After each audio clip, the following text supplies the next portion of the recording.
Four teams still remain in the Men's College World Series in Omaha, Nebraska. Which two will advance to the College World Series final? Oklahoma is one win away. They go up against Texas A&M today, who has already fended off elimination twice, and now they would have to beat the Sooners twice, while again, Oklahoma just needs one win to punch a ticket and advance. Welcome back. Skip Johnson has been coaching college baseball for 3 decades, but this is his very first trip to the College World Series as a head coach, and he's created his own championship culture here, preaching things to his players like, do the little things right, O before you, but most importantly, he's created a family for his Sooners. I think it's built around love and relationships. It's about showing them how much you care before you show them how much you know.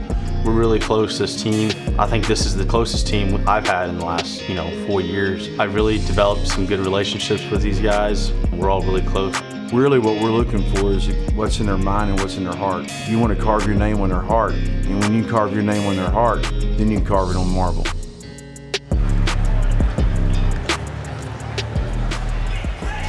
Tanner Treadaway told me that the culture Skip's created keeps them calm and accountable. In fact, this fall, his players had to make their bed every morning and send photos to prove it, guys. Yeah, they've got a little old school in the way they run things at Oklahoma, and it has driven them here to the College World Series, where they are serving as the home team in this one after wins over Texas A&M on Friday 13-8. And then Sunday over Notre Dame 6-2, and they give the ball, Ben, to David Sandlin, the redshirt sophomore righty today. Yeah, big kid, 6'4", 215-pounder. 8-4 in the year with a 5.9 ERA. Keep an eye on the home run ball. He's allowed 14 home runs so far this year in 88 innings of work. He needs to get ahead with that fastball to be able to get to his off-speed pitches. That slider and curveball are his best two off-speed pitches. And boy, last Friday in a relief appearance against these Texas A&M Aggies, he gave up 4 runs in just a third of an inning, so he needs to flush that and have a big first inning.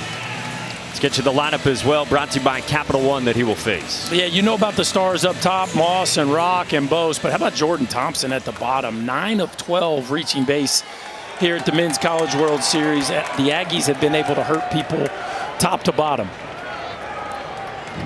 They did it yesterday against Notre Dame, and boy, this offense is fun to watch.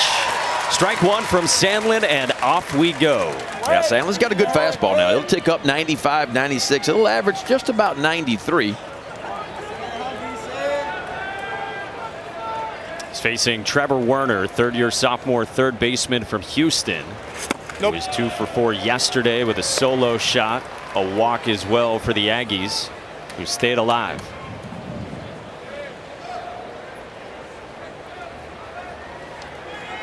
Mentioned the outing for Sandlin. Skip Johnson said, I just wanted to get him out there on Friday for an inning and get him acclimated, knowing that he would probably start this third game for the Sooners. I love that. I mean, if you get an opportunity, of course, Oklahoma was up big at the time over Texas A&M. Get some of your guys in, let them get their feet wet, let them feel what that game mound feels like. Let them kind of get a feeling of what it's all about, and then when it matters the most. Now, he didn't have the outing he wanted to. He gave up 4 runs pretty quick to A&M.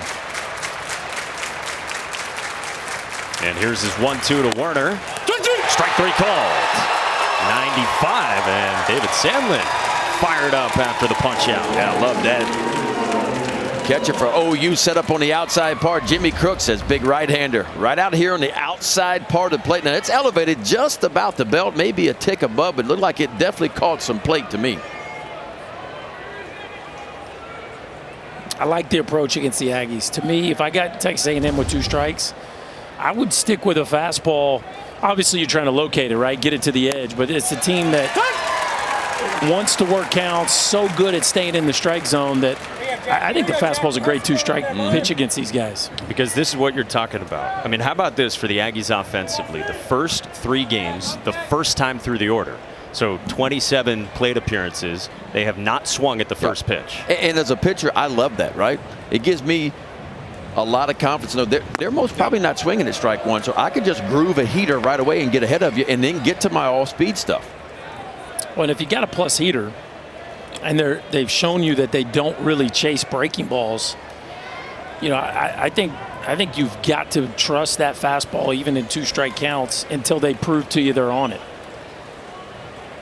The batter here is Jack Moss, the sophomore first baseman who's behind 1-2 against Sandlin. First changeup of the day. So we see fastball, slider, and there's a changeup. Typically only throws it about 7% of the time, but that was a pretty good one. Moss is up to 102 hits on his season, 6th most all-time in A&M single-season history. 1-2. Sails high, 2 balls and 2 strikes.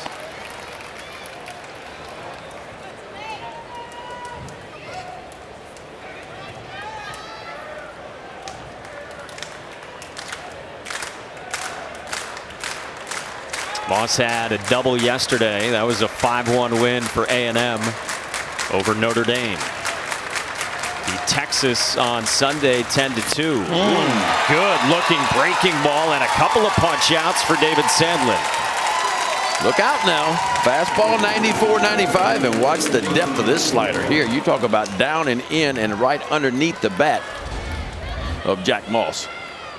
Is that the curveball? That's a slider. That's more of a slider, yo. That thing had some real depth to it. That's how you do it. David Sandlin, a guy who was always intrigued with his upside, but was hit pretty hard over the course of this season. But a couple of Ks to start, and yet another fastball to begin to the 3-hitter for the Aggies, Dylan Rock, the All-American. We saw Detmer come out here yesterday, and you talk about somebody that flushed a previous performance. I mean, he just hopped right back in the saddle and started ripping strikes. And Sandlin, 4 runs in a third of an inning, and he looks like he is locked in early. You talked about flushing Friday. He certainly looks like he has. Well, to start, he got back-to-back strikeouts, right? And again, I think he's feeling pretty good about the scout report. And I'm sure he was told, hey, they're not going to swing at first pitch. And as a pitcher, when I know you're not swinging, it's easier on me to throw a strike. Because then I don't have to worry about the result. The only result I'm going to get is a strike 1 or ball 1. At that point, I ain't worried about the ball getting put in play. But he's been dirty so far. 0-2. Nope. The confidence of getting to 0-1 for a pitcher is what? It's huge, because especially for a guy like him, because if you look at the numbers, opponents are hitting right at 300 off his fastball, but only 234 off the slider, only 200 off the curveball. So he wants to get ahead with the fastball and then be able to get to those breaking balls. 1-2 pitch. Popped up in the air, foul, first base side. We've seen 2 good shapes on that breaking ball. That curveball right around 80 miles an hour, and then the slider at 87. He's landed both of them for strikes here early. Fastball's been up to 95. You're Skip Johnson. You got to be very pleased with what you've seen from your right-hander here so far. And he has been able to slow it down too. Like, you don't see him breathing real hard. Like, the moment's not been too big for him in the first inning so far.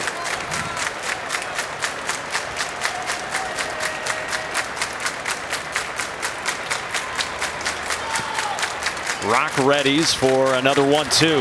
And strikes out. David Sandlin is juiced. That is dirty, folks, right there. That's about as dirty as a Bourbon Street martini. David Sandlin punches out the side here in the top of the first inning. OU looking for some runs now. We welcome you back to Omaha, Nebraska, here at the Men's College World Series, and Oklahoma coming up for the first time. Let's get you their lineup. It is brought to you by Capital One. That's the freshman John Spikerman in the leadoff spot, and then there is star power behind him. Boy, there is. And Tanner Treadway, the senior for the Sooners, has been fantastic. We talked about his 16-game hitting streak. How about last game? Graham and Treadway were 7 for 8 against the Irish. He's the first OU player with back-to-back 3-hit games in the Men's College World Series. It's a lineup playing with a whole bunch of confidence right now. And they will take their swings off the freshman left-hander Ryan Prager from Dallas, Texas, out of Hillcrest High School, where he was valedictorian of his class. How about that? Making his 16th start of the year, his 18th appearance. 6'3", 185-pounder. 57 innings of work so far on the year. He's punched out 50, walked 24.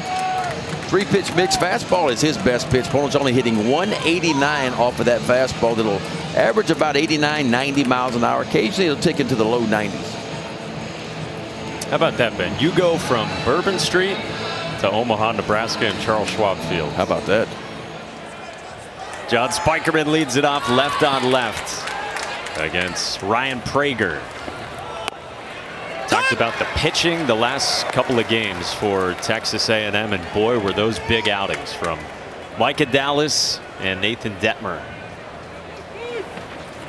Ball. Yeah, Detmer was just, I mean, and I don't think any of us saw it coming just because of it wasn't a game or two struggle for him. It was, his last 7 starts. Yeah. And that becomes a trend after a while, but forget about that. And I was worried for him because first batter of the game, there's an error over at third base. You get the leadoff guy on the game, and you're thinking, oh my gosh, it's about the snowball. But I tell you what, that sinker had more action to it than some of the A&M folks said all year long. Like, it was really diving, the slider. He attacked the strike zone, did not walk a batter. And he found his changeup seemingly out of nowhere. And I don't think Notre Dame, there's not a lot of guys that use right on right changeups. I don't think Notre Dame was necessarily ready for how good his changeup was yesterday. And now it's Prager today with a 2-2 up high and a full count on Spikerman. Detmer said after the game yesterday that he felt so bad after his first start against this Oklahoma team that went back to his hotel room and he said he cried. He got it out.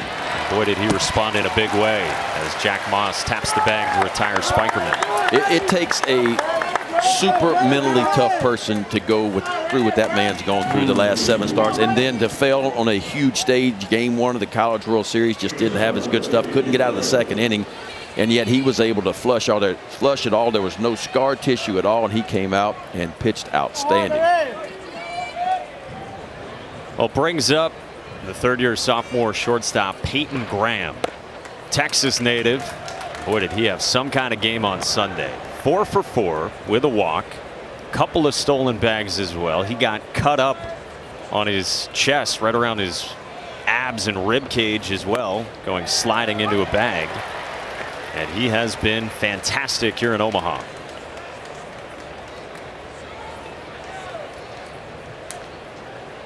Yeah, and you look at the power numbers, 20 homers, 71 RBIs, and I see a skinny kid that hadn't filled out yet. I see a dude that's going to put on 20, 25 pounds probably in the next 3 or 4 years.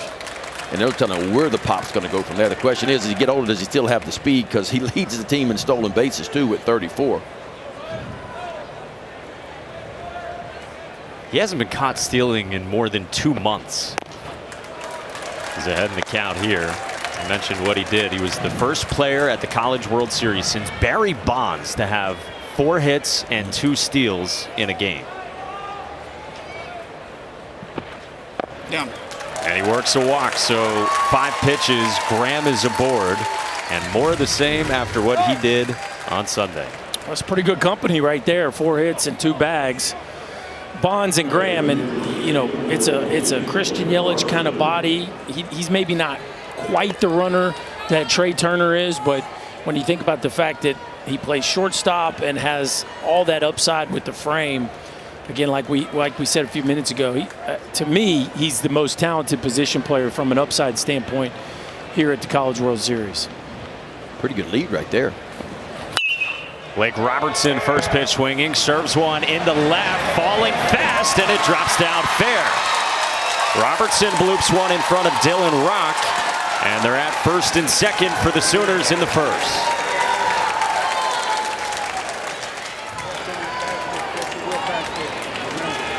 One of the things that we have seen here in Omaha, it's a huge outfield, right? And yes, it makes it harder to hit it out of the ballpark, but it also allows for more balls like that to fall in because there's just so much ground to cover from the outfielders and the infielders' perspective on those tweeners, and that ball just falls in harmlessly to left. And now you got your hottest hitter up with a couple guys on. A perfect formula here for the Sooners in the first.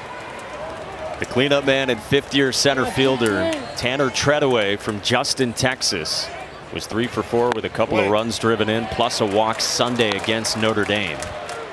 We showed you the numbers for Treadaway, and you see him there in the NCAA tournament. He talked this week about how his two-strike approach has been really good the last few weeks.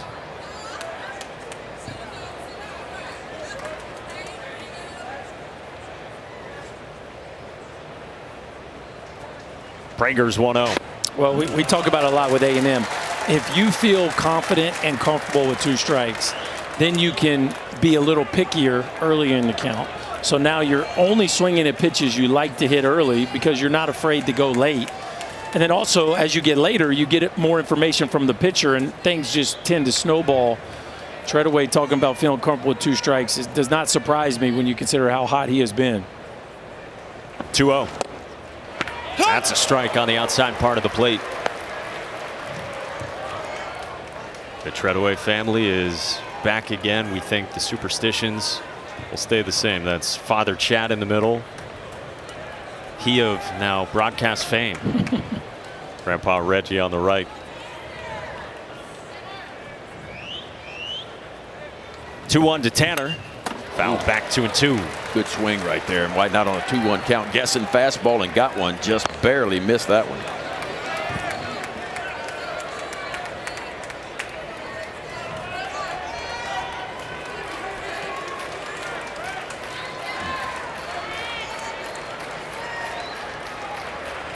Two on, one out, bottom of the first. Prager's 2-2. In the air to center and right at Jordan Thompson for the second out. So heavy percentage of fastballs so far by Prager, and that's what he does. 61% on the year. He's going to use that fastball, although it's a little bit below probably college standards for mile per hour, but still, it's got a little deception to it. Hitters don't really pick it up, and it's his best pitch. Well, and it's pretty impressive. 2-0 count with two dudes on against a red-hot guy. 3 straight heaters. Went right out. Yep. Yeah, and gets away with it. And now just one pitch away, but one big out left to get. Catcher Jimmy Crooks for the Sooners. Third-year sophomore who was honorable mention Big 12. Had a 3-run home run in the second inning Friday against A&M, and he goes deep to right again, and gone! Jimmy Crooks gives the Sooners the lead.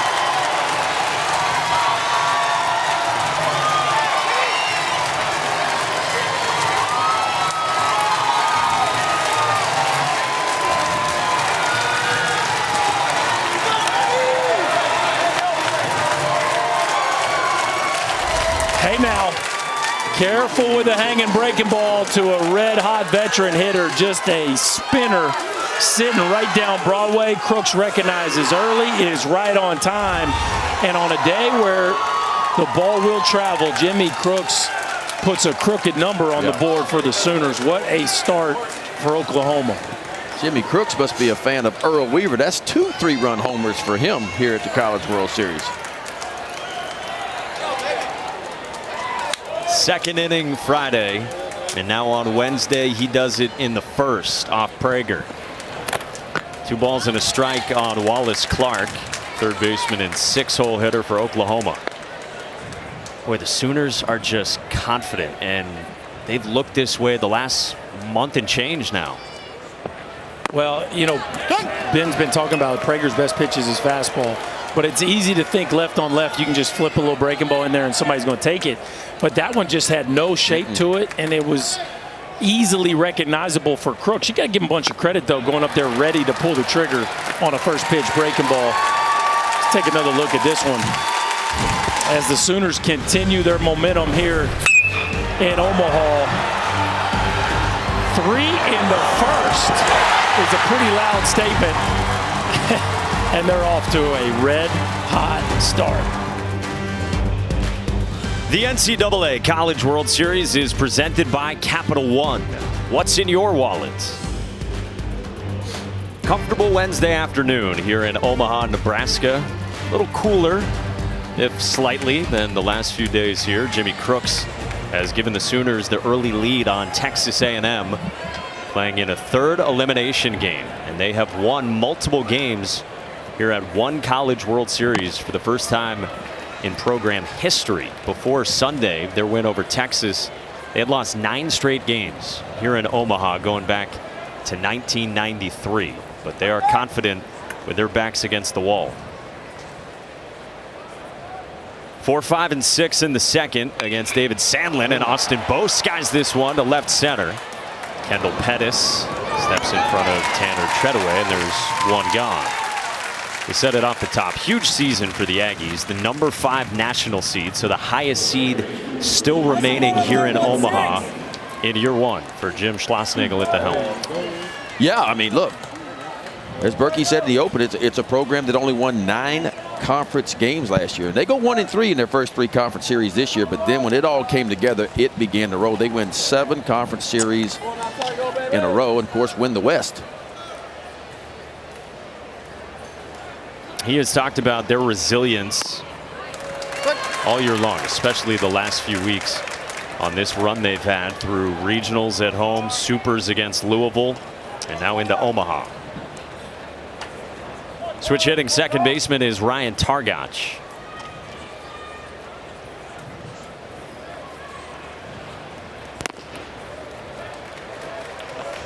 They also had a team meeting before the season with Coach Schlossnagle, and they said, Coach, we don't want to be the laughingstock of the SEC this season, guys. And they sure have flipped that, made sure that did not happen. A lot of transfers added to this group. They played a big part too. Fouled off 1 and 2. Yeah, I don't think anybody could have seen this coming. Certainly not when you lose a pre-conference series to Penn. You're thinking, oh boy, no disrespect to Penn, but you know, if you're dropping 2 out of 3 to them, the SEC could be a really, really lonely place. But man, once it all came together and gelled, it's been very consistent. Like you said, Ben, 7 in a row. I tell you what else has been pretty consistent too is those breaking balls by the Sandman. David Sandlin's got it going right now. The slider, outstanding. This is the curveball here. More of a shape, not quite 12 to 6 on the clock, maybe more 1 o'clock, 7 o'clock, if you will. There he is on top of it. How about that spin? I mean, perfectly done. It's a ball out of the hand, but as it travels that 6 feet 6 inches, he gets it right into the zone. Yeah, I was thinking about this last night. I mean, 3 of the last 5 teams here in Omaha that were here were all either 500 or below 500 last year on their record, right? It's amazing how you can turn around programs now in just 1 year. Used to be years ago before the transfer portal hit, you didn't turn around a season or a program as quick as you do. But you talk about Texas A&M, right about 500, Auburn below 500, Oklahoma last year, same thing, and yet here they all are in Omaha after being subbed to right at 500 type ball clubs. But that's how quickly you can get it rolling now. We thought it was going to be wide open here in Omaha this week, and that's played out. Yeah, I mean, I think 3 weeks ago everybody thought, you know, Tennessee's going to be here and Tennessee's going to be the favorite. I mean, why not with the team that they had? And then when Tennessee didn't make it, it was hard to pick a winner. Like I know everybody got asked 100 times, who you got, and I think everybody picked, you know, seemed like 8 different teams got picked. Troy Klotch, the batter, lifts the 1-1 in the right, and John Spikerman runs out of room.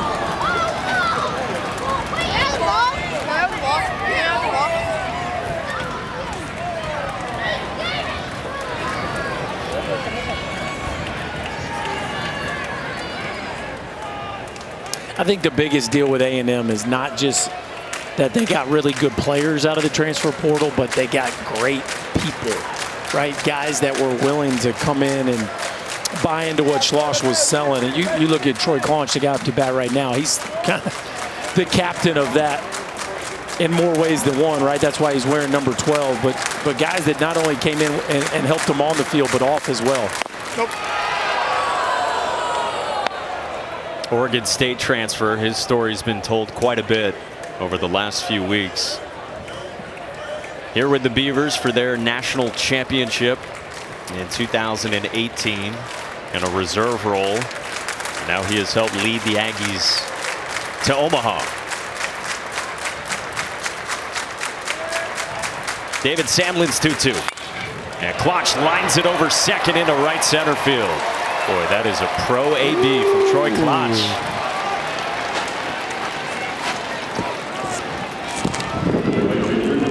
Boy, that was some kind of pretty right there. First of all, great at bat, right? The first guy we've really seen dig in and fight, but watch him go down and get this breaking ball. Again, this is an Aggies team that doesn't get out of the zone a whole lot, but that breaking ball, look at that back knee, right? He's all the way down in that back knee. Otherwise, what is that? That's a ground ball to short or third. But when you get in that back knee and you get the barrel slightly below the equator of the baseball, you can get it into the outfield.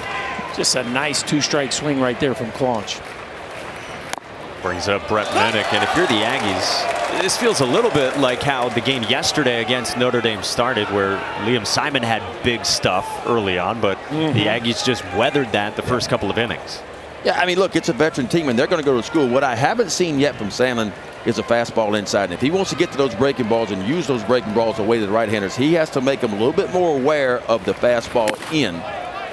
Because the bat that Claunch just showed me, he recognized it, but he also put his nose down and kind of got out over the plate to go get that ball, too. And when you see, as a pitcher, when I see hitters start to lean and do that, I'm not doing enough work on the inside part of the plate.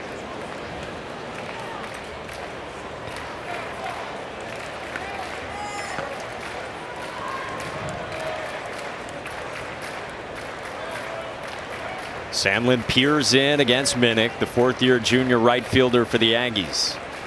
On a 1-1. Nope, 10. Breaking ball in. That's a pretty good take. It's a really good pitch, too. I thought he had a strike right there, a little slider.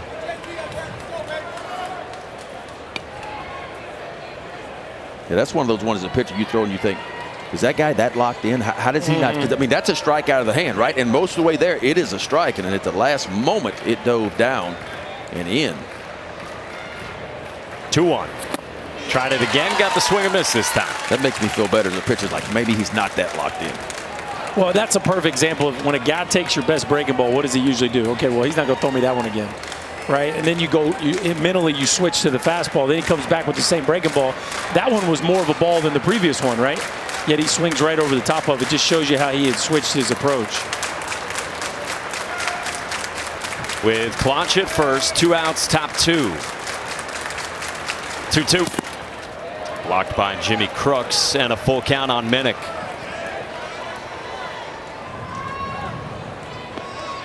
This is where A&M just puts so much pressure on you. They just do such a good job of staying in the strike zone. And here on a 3-2 count, like, you know you have to throw a strike, right, Ben? I mean, the odds of Minnick going out of the strike zone, most teams have a couple guys like that. But, man, it feels like the Aggies do it top to bottom better than anybody. Sandlin's got a lot of confidence in those all-speed pitches, those breaking balls, and I would not be shocked to see him go right back to it again.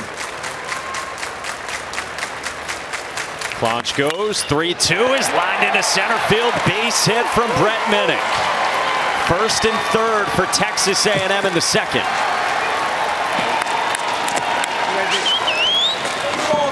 Tell you what, 3 straight breaking balls, and Brett Minnick is still right on time for the fastball. Now, I will say that fastball kind of down and in, which suits the bat path nicely of Brett Minnick. But, you know, Sandlin's throwing 94, 95 miles an hour, and he just slowed him down 3 pitches in a row, yet that is a rocket right back up the middle. You talked about how they wear you down offensively, and that's been a big part of the story in this postseason for Texas A&M. They lead the country in pitches per plate appearance, and they've been seeing even slightly more here at the College World Series. Now Jordan Thompson takes strike 1. Thompson, the center fielder, who's had a whale of a postseason. Berkey, you ran through the numbers. Feels like he is always on base.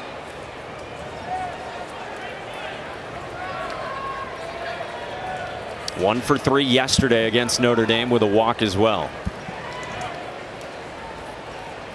Sandlin's 0-1. Grabs the outside part of the plate, 0-2. Back-to-back sliders. One kind of a get me over for strike 1. That one was nails on the outside part. Outside part of what? Outside part of the plate. Knock a little paint off that outside corner. Interesting. Troy Claunch, maybe he's still thinking of yesterday. Change the eye level one time, right? Heat her up, maybe? 0-2. Not yet.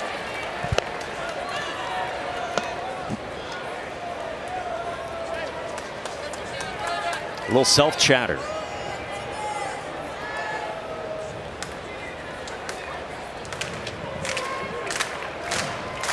Shake, shake, 3 shakes. with runners at the corners for the Aggies. Struck him out.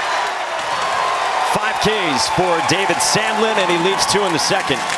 Boy, David Sandlin doing it right now. A little bit of traffic, but he is fired up right now, and so is OU. How about this little bender to the outside part of the plate?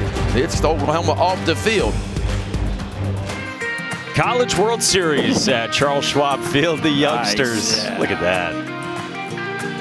Hello. Did the Jets come over right before game time in yesterday's game? The afternoon game? Yes, they did. I was in the hotel room, like, just jumped right off the couch. The night game. I mean, they just buzzed the tower like Top Gun. I thought that was only for game 1, but we got a nighttime buzz last night. Yeah, it stopped me dead in my tracks walking outside the ballpark at the time. And apparently there's a concert that goes deep into the night every night. Do you guys hear it?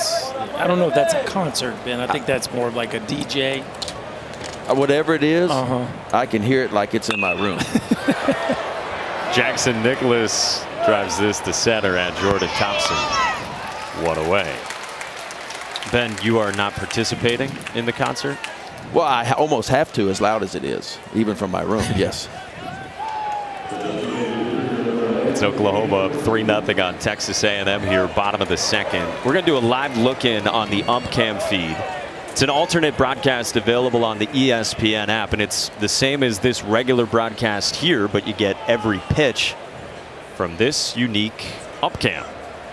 As Cade Horton bats, the DH today after, boy, he was about as impressive as you could be over 6 innings with a career-high 11 strikeouts against Notre Dame on the bump on Sunday. Yeah, a real dude on both sides of the ball. And now draft eligible this year, right? And so you wonder with that performance and the arm strength that he showed. He had been their starting third baseman, but he's been more starting pitcher recently.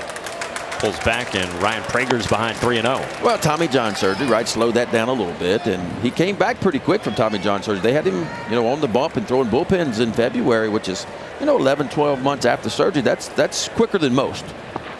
Then they figure, well, maybe we'll just let him concentrate on hitting a little bit. Lot to do coming back from injury like that, coming back from surgery. But boy, the outing he had the other day, I'll tell you what, that was impressive. Can I just say how impressed I am by how he's flipped the switch from pitcher to hitter? I mean, my man's got TV tape. He's got the oven mitt in his back pocket, okay? We got the elbow pad. You know what I mean? Like, if you were looking at him, don't take this the wrong way, Ben, but, I mean, you wouldn't think pitcher hitting. This looks like a real modern-day college hitter, doesn't it? Well, until that swing. Prager strikes out Horton as Prager battles back from being behind in the count, and he has struck out 2 of the last 3. From UmpCam, that looked like a changeup there from Prager. Really good changeup. No, I think No, it was a heater. Yeah.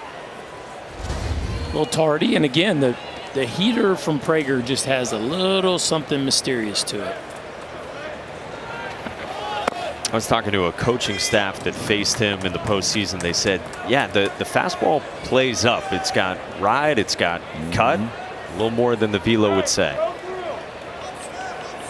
Well, and you look at the body. I mean, the body screams freshman, right? This is the type of kid that something tells me when we see him on the bump next year come conference time that he'll probably have 10, 12 pounds on him, and everything about his arsenal will have ticked up a little bit.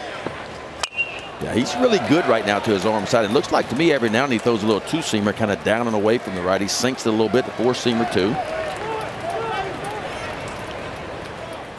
He's ahead of Kendall Pettis, the left fielder in the 9th spot in the Oklahoma lineup. A ball and 2 strikes, and Prager deals and strikes out Pettis. 1, 2, 3, couple of Ks for Ryan Prager here in the bottom of the second in Omaha.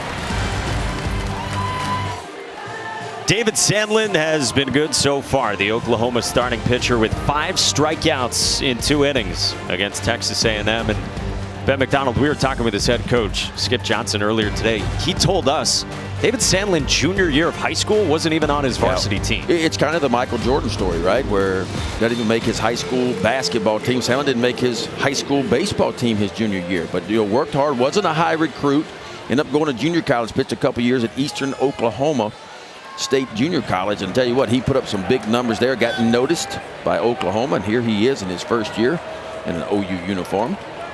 A lot of different ways to show up to the College World Series. Pretty cool story when you hear about some of these guys that are late bloomers that just bet on themselves. He's got 9-1-2 in the Aggies lineup in the third, beginning with Cole Kaler, the shortstop, who's taken a winding road to get to Aggie land as well. His third school, came over from Hawaii.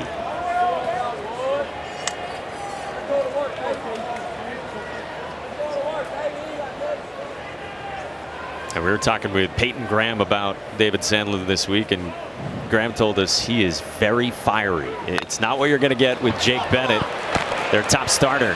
Kaler tries to bunt. He dives, but Sandlin beats him to the bag on the flip from Blake Robertson, and there's one away. Well, this is your old PFP thing here. Ball hit to that side over there. You got to be moving in that direction. Watch Sandlin get off the mound. It's a foot race right now, but this is where it gets tough. You got to receive the ball and step on the bag all at the same time, and well done by David Sandlin.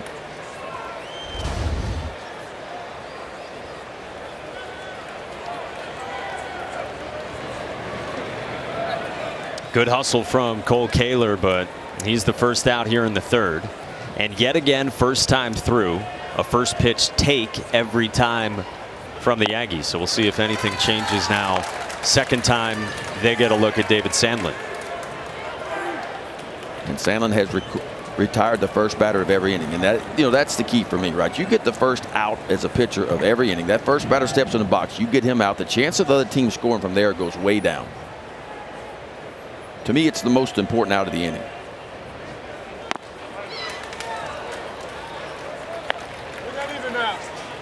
What we got there, Ben? What's your boy Detmer doing there? The rubber ducky?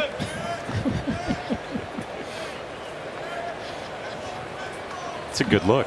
I mean, we've seen a lot from the Aggies this week, but I think that's new. I don't remember seeing that. Is there some gum underneath? Is that what the adhesive is? Gum, duct tape, super glue. Strip of bacon? Super glue. Something tells me it's not super glue.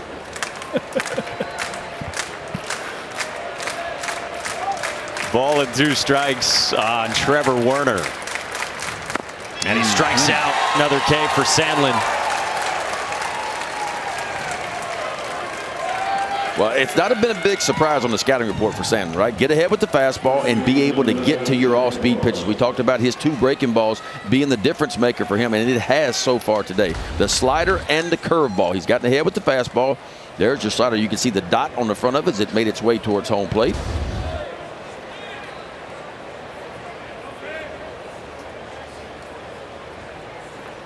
He has set down 3 in a row after the back-to-back Aggie singles last inning, and now Jack Moss rolls it right side.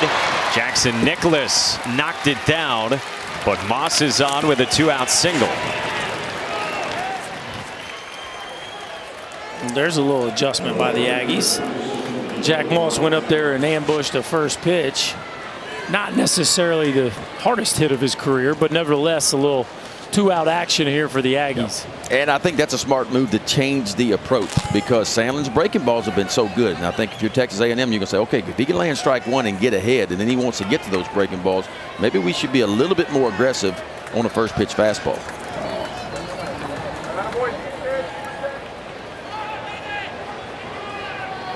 So Moss on for Dylan Rock.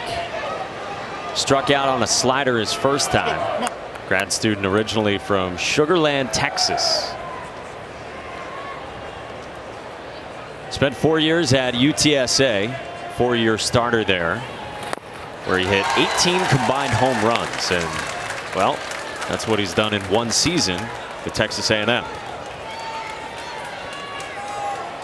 Interesting too, Sandlin been going to breaking ball to start off a lot of these counts second time through the order, right? Started Werner off with a first pitch breaking ball, now Rock off with a first pitch breaking ball, and Rock offered the second straight hitter now to swing at the first pitch.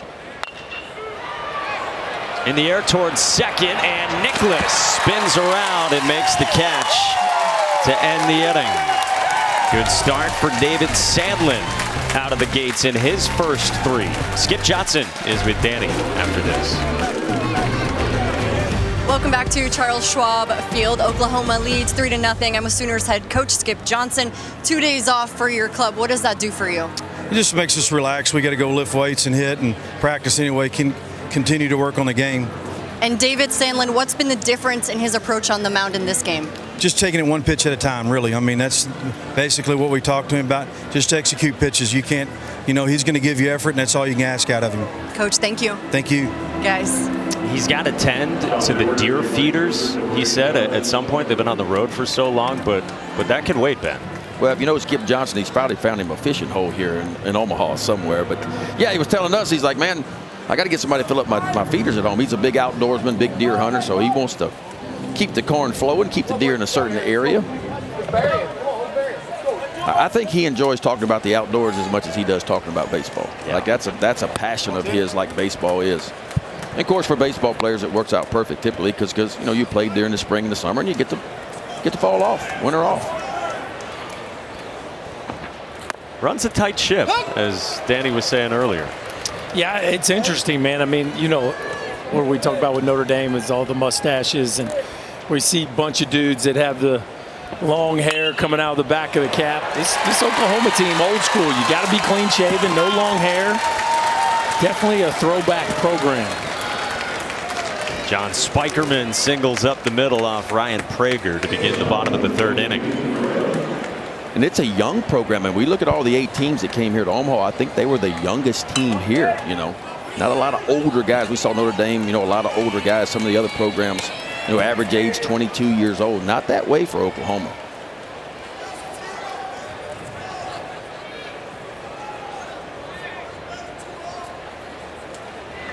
Here's one of their headliners, Peyton Graham, 3rd-year player.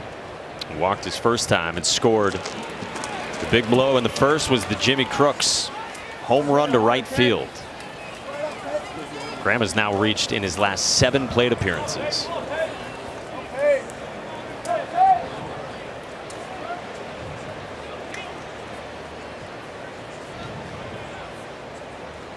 Runner goes, Graham pulls back, clock should throw. A beauty. Don't do it. Mikey, we've been calling Troy Claunch the last couple of weeks. We have yet to see anybody make it that didn't knock the second baseman's glove off, right? I mean, like literally, he's thrown everybody in sight out, and the release is so good. The accuracy is pretty much been right on target, and they tried a little fake bunt steal, and look how quick that release is. Ball seems to always be on the glove side. And he got a really good pitch to handle, too, the Claunch, too.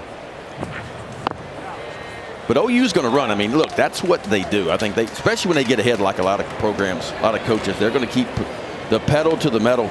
Talk about a program that stole a lot of bases this year. 145 stolen bases, 4th best in the entire country for Oklahoma.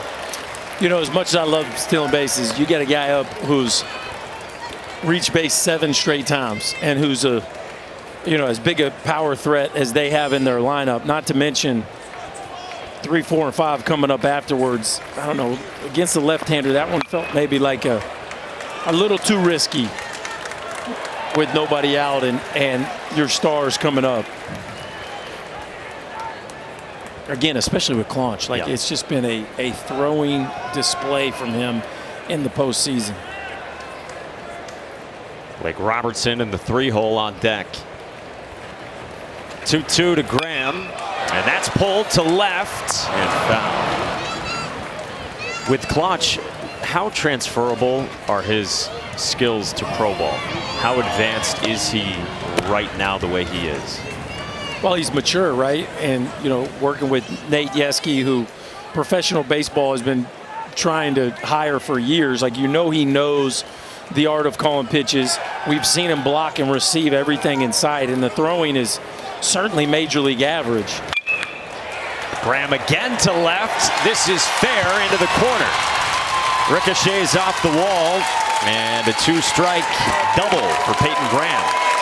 Well, Mike, what do we say when a guy gets thrown out stealing or picked off? What is the hitter hitting?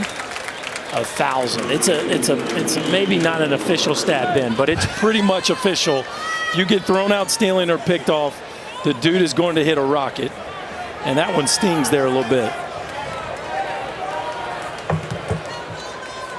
Well, Graham is on. Let's go down to Danny.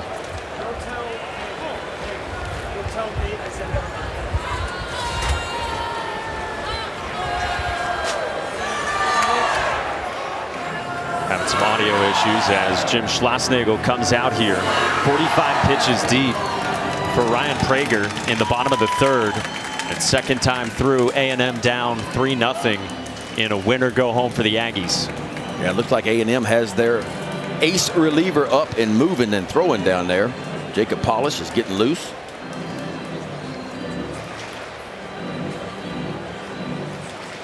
They were able to avoid using Polisch in the elimination game yesterday against Notre Dame. And this guy, for going on 3 months now, it's a sub-1 ERA since late March. Fifth-year senior left-hander, the Stanford transfer. He enters for the Aggies against the Sooners here at the College World Series. Welcome back to the NCAA Men's College World Series presented by Capital One.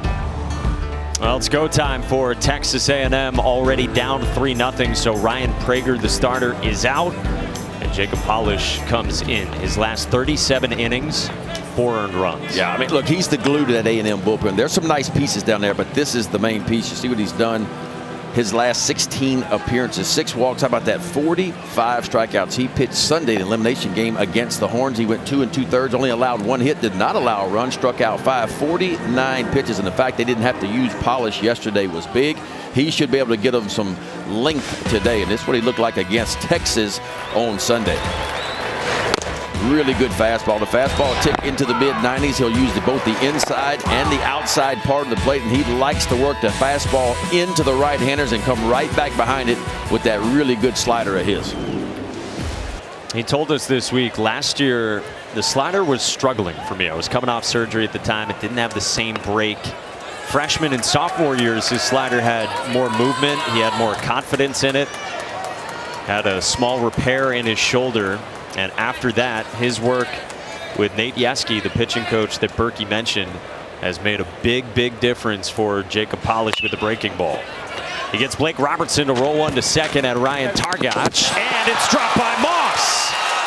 Graham sprints home and scores, and it's 4-0 on an Aggie miscue.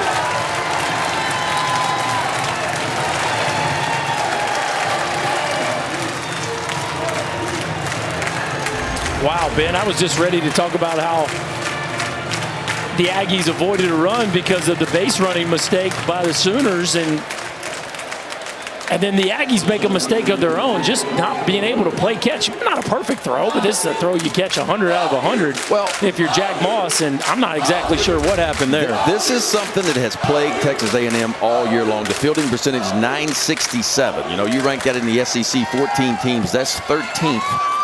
In the SEC. We saw the most errors of any team in the NCAA tournament, and a costly one on Jack Moss. Wow. You talk about an unforced error. I mean, just playing catch at first base.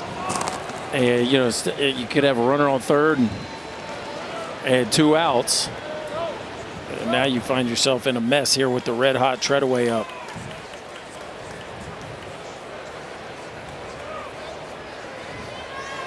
Well, Treadaway, the 5th-year senior, been locked in recently. Let's go down to Danny.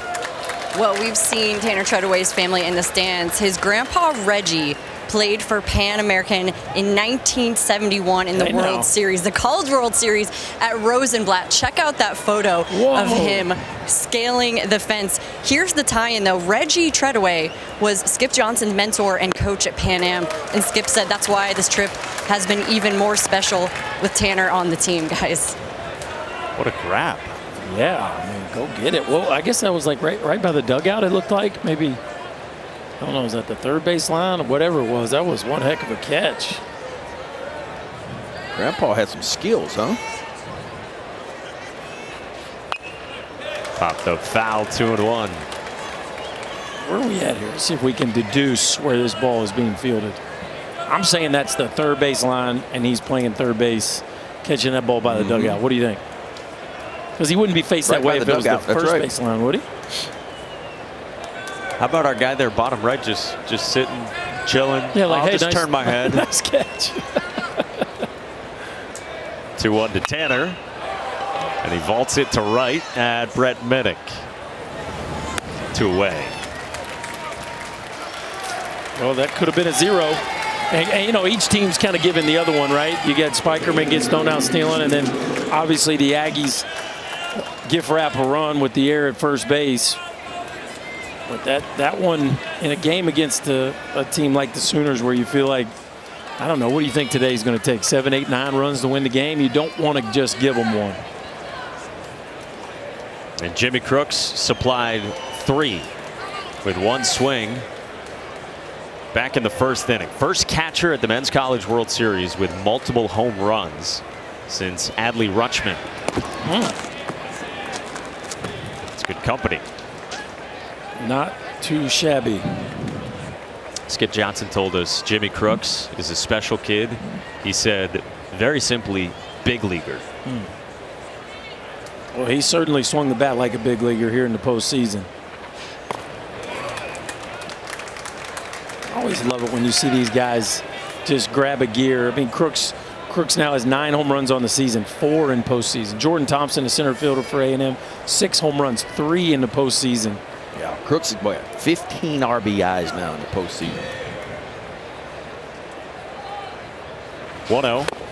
There's that good slider you're talking about from Polisch. Yeah, he can sweep it away from the left-handers. He loves it down and into the right-handers.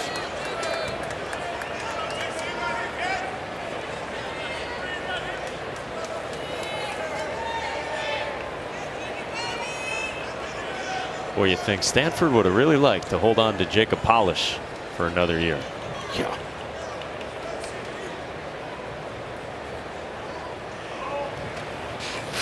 Two and 1. Grad school at Stanford turns out it's pretty hard to get into. Yeah.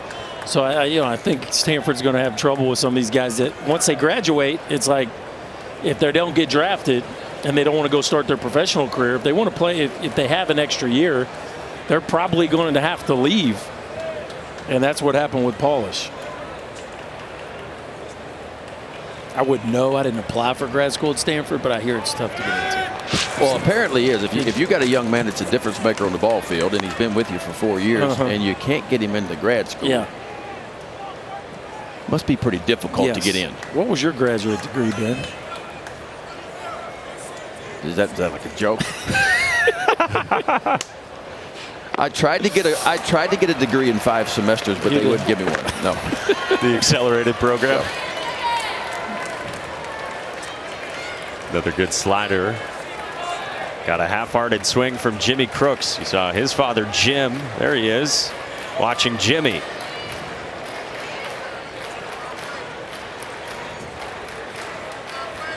Two from Polisch is low. Full count. A couple of good takes right there.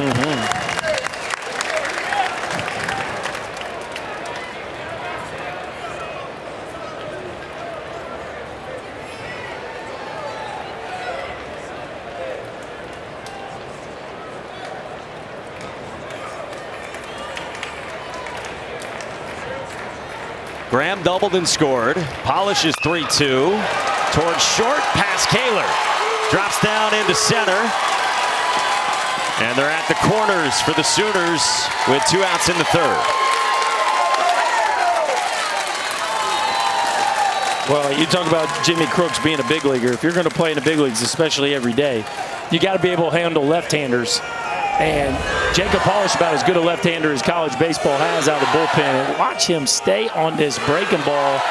The chest goes down the barrel. Life stays extended as he releases that top hand. And That is a ball a lot of people either miss or roll over, but instead Crooks dumps it into left center field, and the Sooners are still alive here in the third.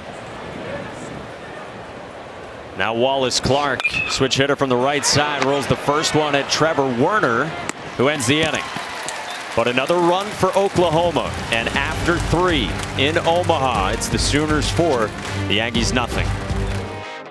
I'm Adley Rutschman, played for the Baltimore Orioles, catcher, played in the College World Series in 2017 and 2018 for Oregon State. I remember the first game on the field in 2017 as a freshman, and when we won it in 2018, the dog pile. I think just the environment, the playoff atmosphere, and when you step on the field for the first time, it prepares you. That's something that you won't experience again, so a big league crowd. Yeah, he started his career there in 2017. He's in the big leagues now. We talked about how he was the starter. Troy Klotch backed him up. Troy Klotch texted back and forth with Adley when he got the call, and Troy Klotch said he is excited for him because that's where he belongs. And a guy in Rutschman you've seen firsthand. Yeah, I mean, it's a special player. #1 prospect in baseball the last couple of years. Finally made his way to the big leagues with the Orioles this year. You know, been there about a month right now. And had some struggles like a lot of young guys do, but where he doesn't struggle is defensively. And we saw him his freshman year, and we thought he was as good as anybody then. I thought he was big league ready the following year from a defensive standpoint, and he put up some big numbers.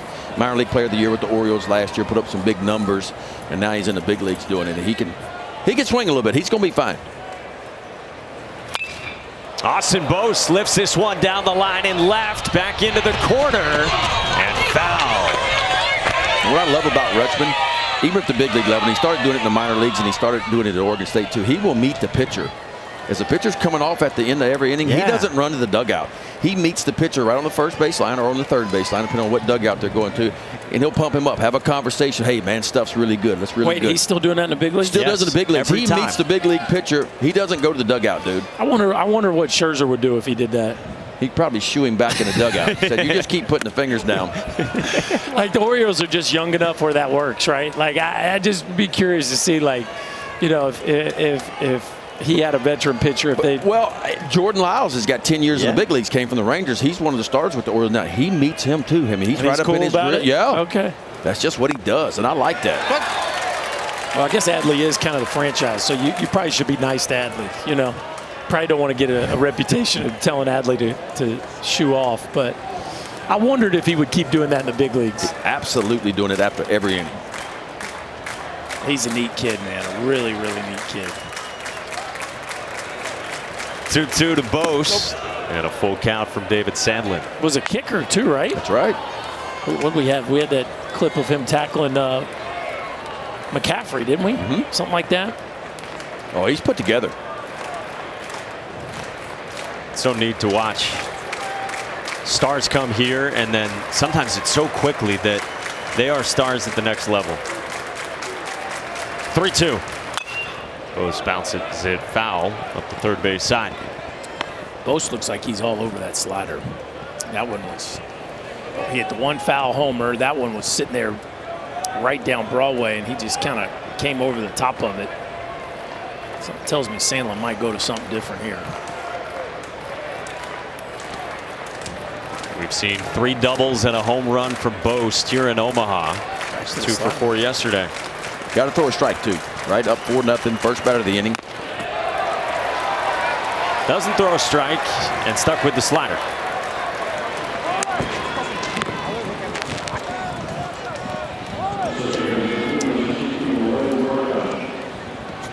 Yeah, first time today the leadoff guy's gotten on for A&M. Have we seen much elevated fastball from Sandlin? Nope. And I tell you what, we haven't seen either. He threw a couple of good changeups early. He's kind of gotten away from the changeup. It's been pretty much fastball. Crooks called it. Crooks called it right there, and he shook to the slider. But I'm like you. I think the fastball plays good enough where when he gets ahead, I'd like to see an elevated fastball just to change the eye level and get back to his best pitches. There you go. There's a changeup. Ryan Targach looking for confirmation. Switch hitting second baseman who struck out looking on a curveball his first time back in the second.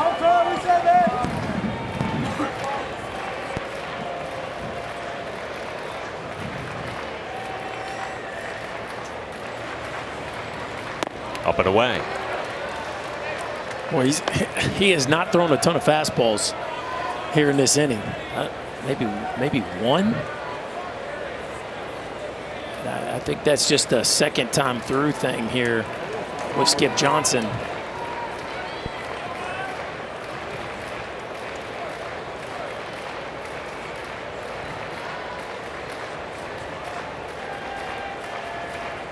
One-one to Targach. Another breaking ball. That's low. It's 2-1. Yeah, I like this by Jimmy Crooks too. Come out, settle your right-hander down. A lot of signs going on for nobody at second base, right? Yeah. We got touches going on. We got multiple signs going on. Well, and you know you can't live nibbling against the Aggies. They don't leave the strike zone enough, right? And so my guess is Crooks is going out there like, hey, dude, if we're going to keep throwing breaking balls, you better start landing some of them in the zone because these dudes are just not going to chase with any kind of regularity. Yeah, and the reason why you had so much success the first time through is that you threw strike one, right? You got ahead and was able to get to your breaking balls that have been so good.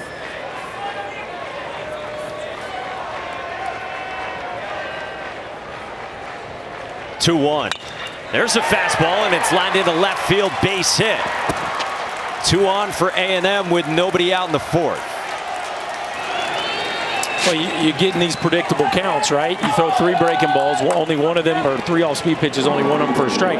And the last 2 fastballs that have been barreled up, Minnick and Targach, down, right? We still haven't seen that one that's kind of right above the belt, belly button high.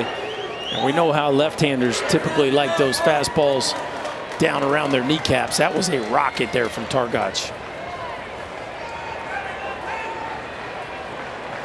So the first 2 aboard in front of Troy Klotch, who had that pretty opposite field single his last time in the second. First pitch swinging on a fastball a little bit up. And tardy, right? A little bit tardy. Granted, swinging, which you'll see some of these Aggies guys do with runners in scoring position, right? They're a lot more likely to offer at the first one than they would if nobody was on or they're leading off an inning. But good job there of filling up the zone on a first pitch fastball.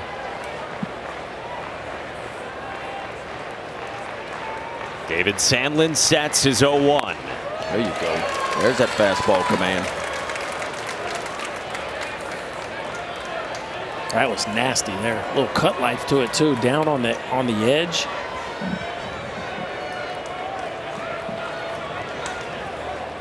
Now can you finish, right? I mean, this is where a lot of pitchers have trouble with Texas A&M. Seems like a lot of them get them down 0-2 and 1-2, and in a blink of an eye, it seems like it's 3 foul balls and a 3-2 count.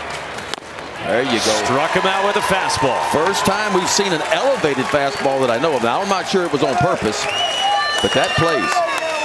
It plays for 2 reasons. One, you could get a swing and a miss like he did, but you could change the eye level and then get back to your breaking ball. We'll take a look at Jimmy Crooks and see if the target was up or not. Yeah, he flashed the sign up, so that's where he wanted it. And after staying soft a lot this inning, how about 3 straight heaters to Klotch? Yeah, he's not lost anything velo-wise, right? I mean, it's still ticking 93 to 95. Now 1 away for Brett Minnick. First pitch fastball. So if the plan was second time through to start with soft stuff, he has changed course the last few hitters. Yeah, I think because he's having trouble landing that soft stuff all of a sudden. Because still the key to pitching, right, is throwing strike one.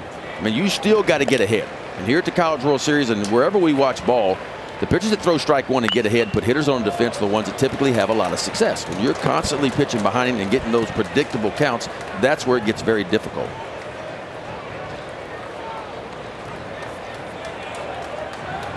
Ball and a strike on Brett Minnick. Singled his first time after he ran the count full against David Sandlin.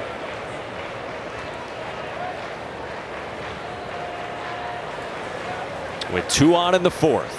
The 1-1. Fouled off.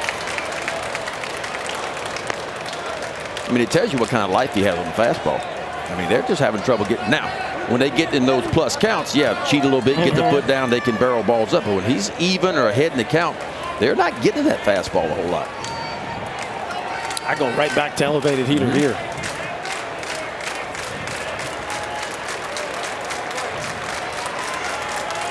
1-2. Struck him out. 8 Ks for David Sandlin.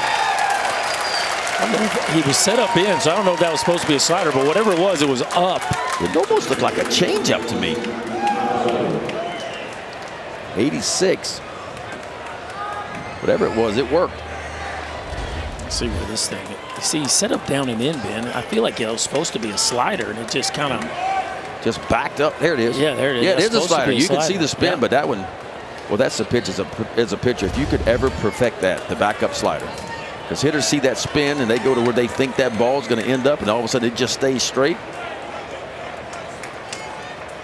Now Jordan Thompson takes a fastball for strike 1. Is the backup slider ever thrown intentionally, or is it always a mistake? I've never known anybody that's been able to perfect the backup slider, just to make it spin but make it go straight and set up the break on it. But it's a good pitch. We'll see if Thompson can come through with a big swing here for Texas A&M. We told you he's had a lot of them the last few weeks. Ooh, fastball. Well, he's dotting some eyes on that outside part. Jimmy Crooks, the catcher, Oklahoma, is set up on the outside part, and that's exactly where those fastballs are being delivered.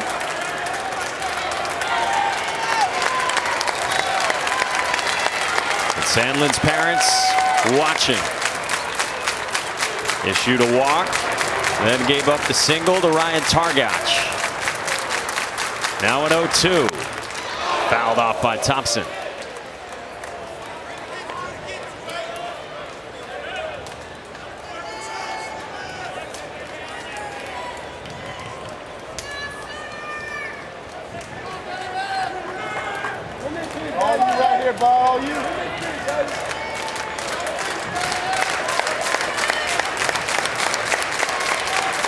Strapped in ahead of the 0-2.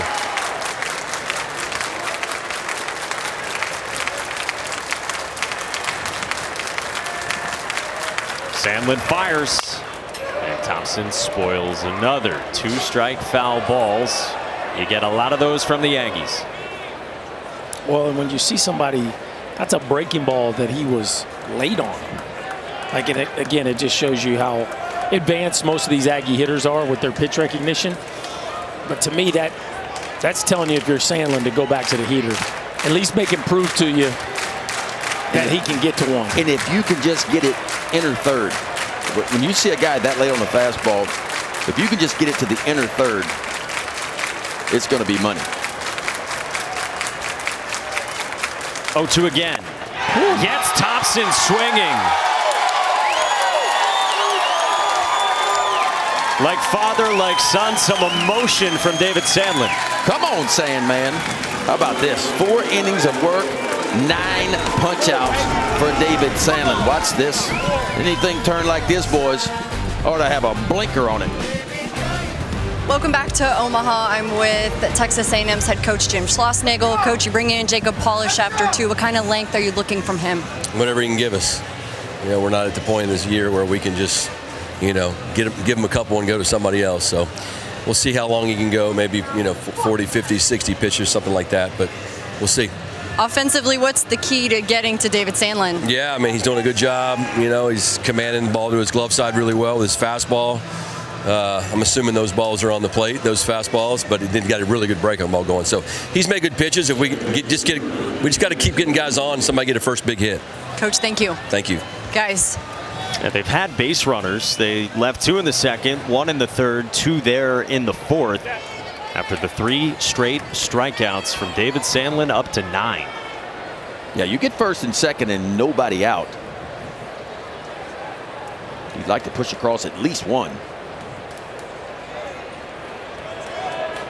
Here in Omaha, where Oklahoma, with a win, heads to the College World Series final. A best of 3 against the other bracket winner. Meanwhile, Texas A&M, you see top left, their record at 2-1. They would have to beat the Sooners today and then come back tomorrow and beat them again to be the team that advances. Jackson Nicholas, the freshman second baseman from Overland Park, Kansas, leads off. He had a grand slam against the Aggies Friday.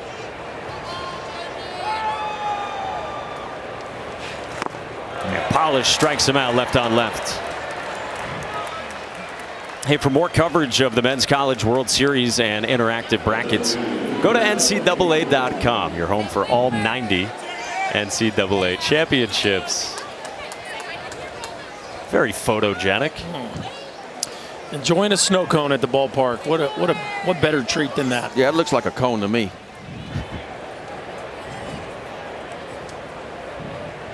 Brings up Cade Horton.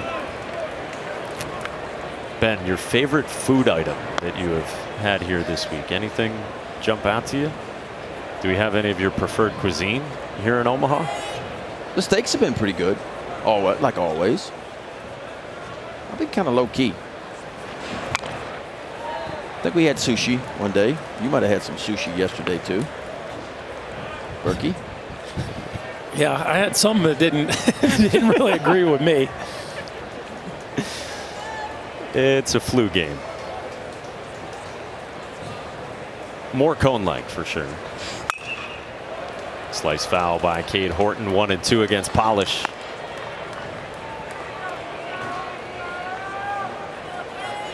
The mystery slider of Jacob Polisch. It's just crazy how few guys square that pitch up.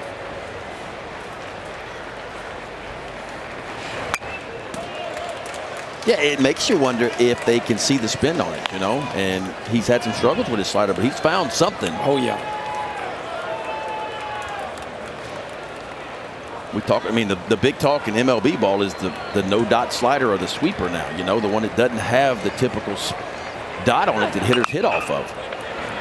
Bounce to second, and Ryan Targach throws out Cade Horton, 2 gone.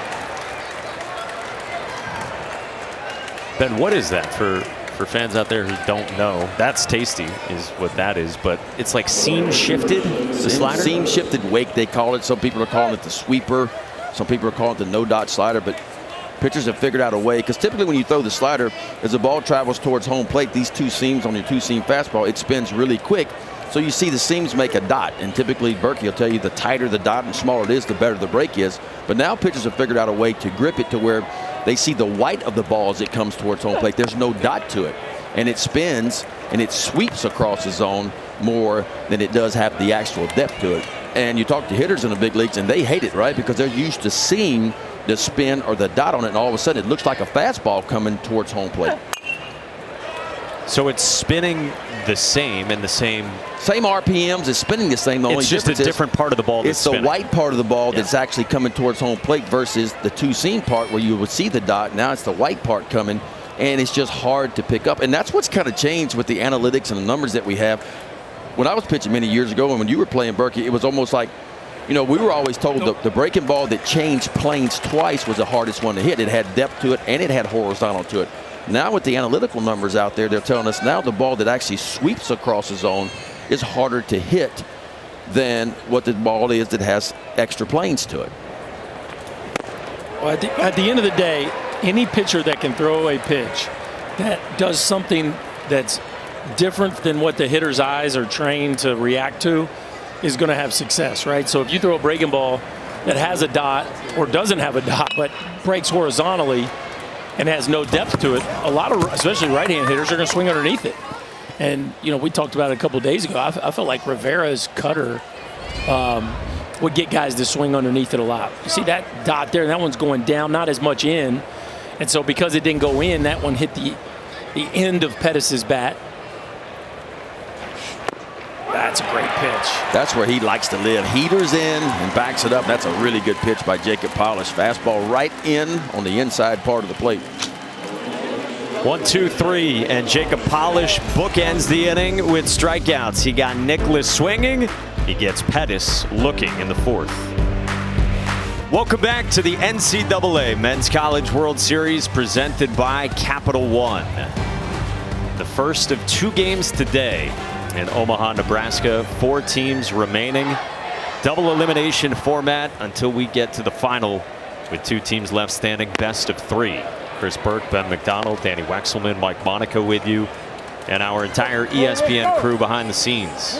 This game produced by Kevin Clark and directed by Jeff Evers. It's 4-0 Oklahoma on Texas A&M, who is facing elimination. And they're facing David Sandlin, who's been great. Cole Kaler sprays this one to left, and Kendall Pettis is there for the first out. And guys, you know, as we move into the back half of this ball game, let's take a look and see what David Sandlin still has in the tank, man. Well, he got a lot left in the tank, and all of a sudden he found that fastball command he had early in the game. Jimmy Crooks right on the outside part. How does that play? It plays outstanding with this pitch. So you start the fastball and the slider out of that same window. Looks like the same pitch coming. You establish fastball away, and you back the breaking ball up right behind. That slider's been good, averaging about 86 miles per hour. How about the spin rate? 2610. That's 8% more than big league average. 3 inches more dropped in the average big league slider, and 2 inches more on the horizontal break. But the key to that pitch is because he's setting it up with the fastball away in the same arm slot, the same window as it travels towards home plate. A little different than Friday when he was just getting his feet wet on this mound in relief. But you don't want to understate what we just saw there. The breaking ball is better than major league average, right? So we shouldn't be surprised that he's having a whole bunch of success, granted against a really good college team, but like if you're throwing a better than average big league slider, you're going to hurt some feelings along the way. No doubt. But what's making it so good today, not only the analytical numbers, but the fact that he's pounding like that pitch right there, right to the outside part of the plate. And the breaking ball, like you were saying earlier, it's two-plane break. Better break in each direction than average. Sandlin's ahead of Trevor Werner, 0-2. The Aggies leadoff man who's punched out twice. And a third time. 94. Pinned to the edge. 10 Ks for David Sandlin. Come on now, big right-hander.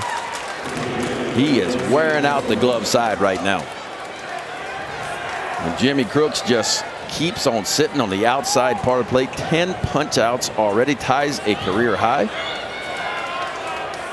We talk about it all the time, right? Somebody's got to do something a little out of the ordinary. You're going to win a national championship. And boy, David Sandlin, an outing after going a third of an inning and giving up 4. Out here looking like a Cy Young Award winner. Just nasty stuff after nasty stuff. And again, with a lot of ball game left, but as you go into the back half, if he can give them length here, I mean, the way he sets them up in the championship series, if they're able to finish this one out, cannot be understated. Yeah, then you roll right back into your ace, right? You win this game, Bennett's coming. Jack Moss grounds it foul. He's 1 for 2 with a single last time. And you're looking at a pitcher on the mound that had an ERA going into this game just south of 6. 5.93. That's not a 6 ERA out there right now. No, not even close. And you talk about, right, who can elevate, who can begin to do some things offensively, defensively, and on the mound that you haven't done all year.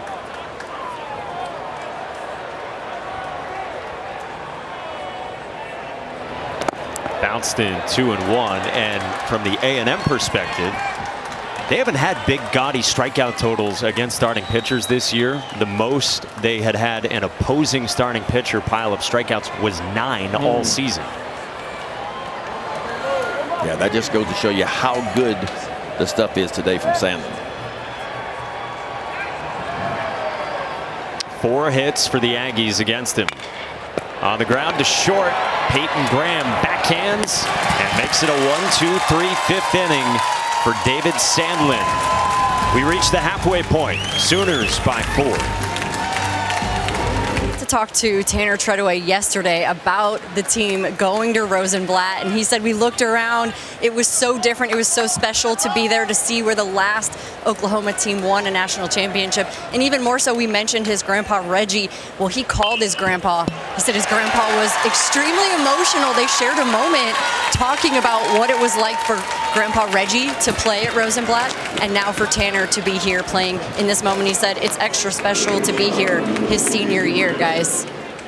Gotta love an appreciation, Danny, of the history, and then also sharing this great game and those memories with your family as well. Yeah.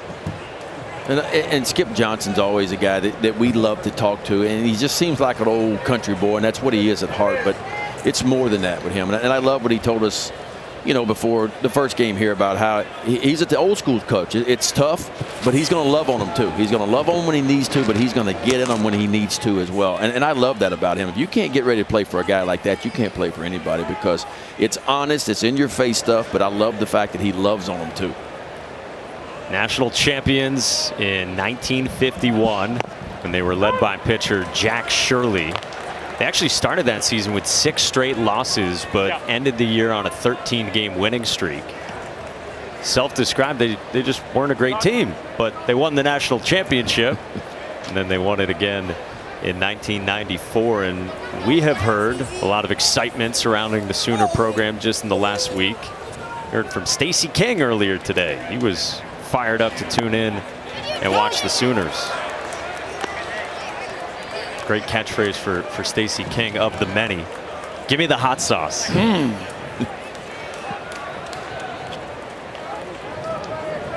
They've got a 4-0 lead here on A&M, who's got to win to extend its season. Jacob Polisch ahead 0-2 on Peyton Graham, and a good block back there by Troy Klotch after the leadoff single from John Spikerman. What do we got, 8 straight here from Peyton Graham? 8 straight? Yes, 8 straight plate appearances. We got to be getting close to the record, right? I mean, I'm just throwing that out there, but 8 in a row is pretty loud.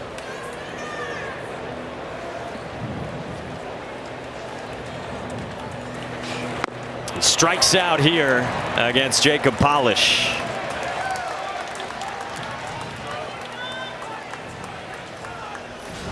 Well, the 2 national championships for Oklahoma spread apart through the years. 1951, that group, which had such a great finish, like we said, and then 94. How about taking down Georgia Tech and a team that had Jason Varitek, Nomar Garcia-Parra, Jay Payton and company?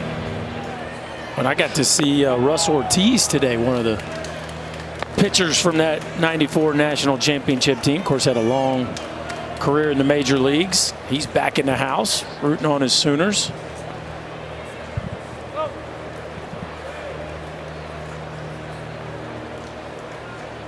Hadn't been to Omaha since 2010. They hadn't even been to Super since 2013. This was also the first 40-win season since that 2013 campaign. Kicks away from Klotch, and Spikerman moves up. I was talking to Clay Van Hook, their recruiting coordinator, the third base coach, before the game. He said, hey man, like, you know, is this totally like you didn't think this was going to happen at all, or did you feel like it could? And he, you know, he said, look, we thought we were really, really talented, but we had to get Cade Horton healthy, right? And we needed somebody to fill the leadoff spot. And so he's like, Spikerman and Horton really, you know, filled our team out as far as the pieces we were missing. And if you look at the way their season started, they were kind of just spinning their wheels a little bit. And then, man, midway through that Big 12 calendar all the way through till now, Spikerman got inserted to lineup, and he has really established himself as a real leadoff guy. And, of course, Cade Horton has turned into an ace out of the 2-hole. Yeah, were they 19-5 in their last 24 games now? You know, didn't win the regular season title, won the Big 12 tournament. Seemed like they got a lot of momentum and got it rolling. Clay Van Hook, by the way, he's holding down the spot he should be in. He hasn't moved too far. I saw him earlier on a ball where he didn't even send somebody, was at least halfway down the third base line. So we definitely need to keep our eye on him here if they hit a single. He brings new meaning to the phrase "get depth" as a third base coach. And as a runner, I love a third base coach that gets depth, right? Because he's working with me, and he gives himself a chance to put on the brakes late if he needs to. Plus, I can see him so clearly, right? But the other day, he got behind home plate, which was a new one. I don't think I'd ever seen that. Whoa. When we saw Skip Johnson, the head coach, this morning, first thing out of his mouth was, hey, I might need to get my third base coach some counseling. After how much you guys talked about him the other night and how much fun we had watching him. He had a busy night against Notre Dame. Blake Robertson works a walk against Jacob Polisch on a 3-2. And 2 of the first 3 have reached for the Sooners here in the 5th. Careful. Here you are in the lineup, and we haven't seen a big swing of the bat from Treadaway, but this young man hitting over 500 coming into the ballgame in the postseason. And, of course, the always dangerous Jimmy Crooks looms in the on-deck circle. This is a part of the ballgame. If Polish doesn't really dial it in, this one could get away from the Aggies here. Yeah, the Sooners not really a big home run team. They hit a couple homers in game 1 here. but only 72 homers on a year, in a year when the ball was absolutely flying. Not a big number. And this is probably the least amount of wind we've had in any ball game so far. I mean, the wind blew in the first few days up 20 miles an hour, constantly in, and it kind of changed directions. But the flag not doing a whole lot today. And Treadaway has put him in the air his first 2 times. A line out to center and a fly out to right. And he takes a back foot slider that misses from Jacob Polisch to start out.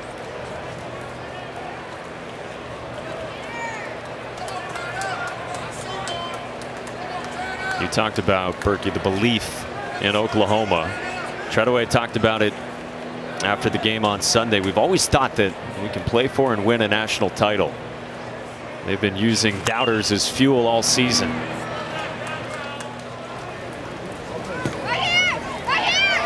Well, you win 5 straight series in the Big 12 and then win the Big 12 tournament. You're certainly capable of winning the whole thing, and they have proven that. But it was not an easy path, right? You got to beat Florida in Gainesville. You got to go beat the number 4 national seed Virginia Tech Hokies in Blacksburg. They have certainly earned it to get to this point, no doubt about that. 1-1 is down, 2 balls and a strike.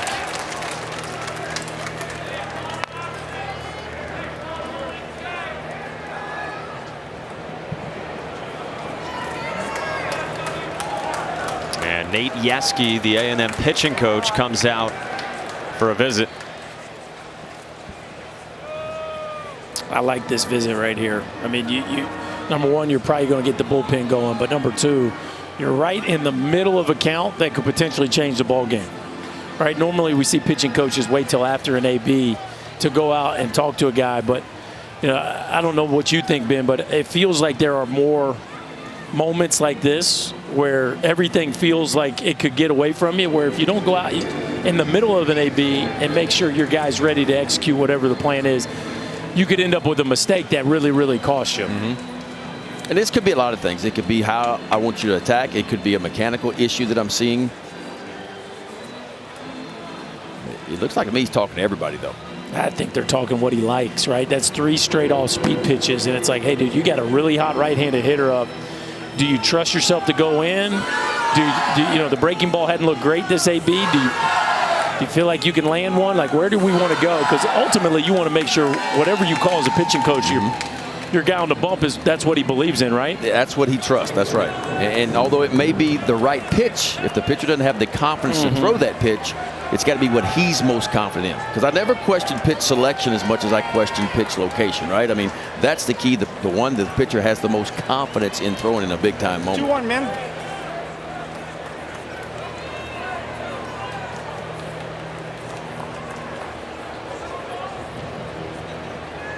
Two on, 1 out. The 2-1 is outside, so he trusted the slider.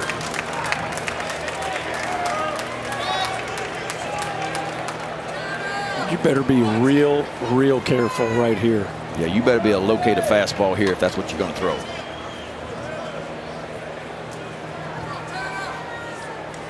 (3-1). Treadaway on the ground past the dive of Werner into left field. Spikerman scores. 5-0 Sooners.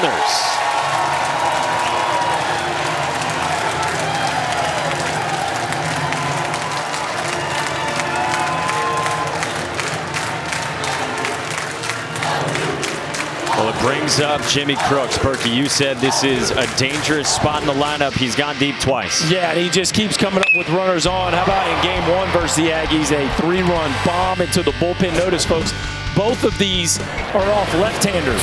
Both of these are off hanging breaking balls. What do we know about Jacob Polisch? He wants to spin that breaking ball. So here with another AB with 2 guys on, you better be careful because Jimmy Crooks has proven he can hammer a hanging breaking ball. First pitch swinging to left. Dylan Rock backs up for out number 2. Smart pitch, right? Anybody shows you they can hit a first pitch breaking ball in the right field bullpen, you got to at least you got to at least speed them up at some point. And you would think if you're Jimmy Crooks and you hammered 2 breaking balls from the left side, you go sit on the first pitch fastball, right? Like, I'm not getting beat on a fastball because there's no way he's throwing me another breaking ball after I've taken 2 swings on breaking balls against these guys and I have 6 RBIs. So Jacob Polisch has 2 outs. He's trying to leave 2 and keep the Texas A&M deficit at 5 in the 5th. Wallace Clark, the batter, a strikeout, swinging his first time on a changeup, and then a ground out to third. Wait. Ball 1. Skip Johnson told us that Wallace Clark, one of the unheralded, really valued pieces on this team because he comes through with big RBIs, and there's not a lot of chatter about him. He can play all over too. 1-0. Line drive foul.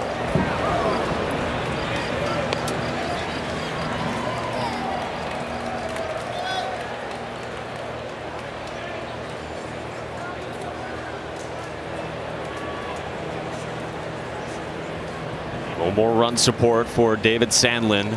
He's got 10 strikeouts in his 5 innings.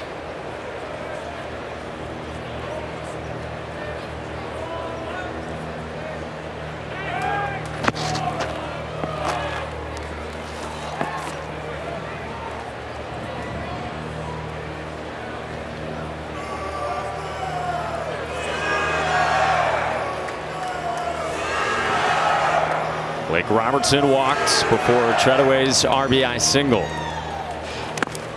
2-1.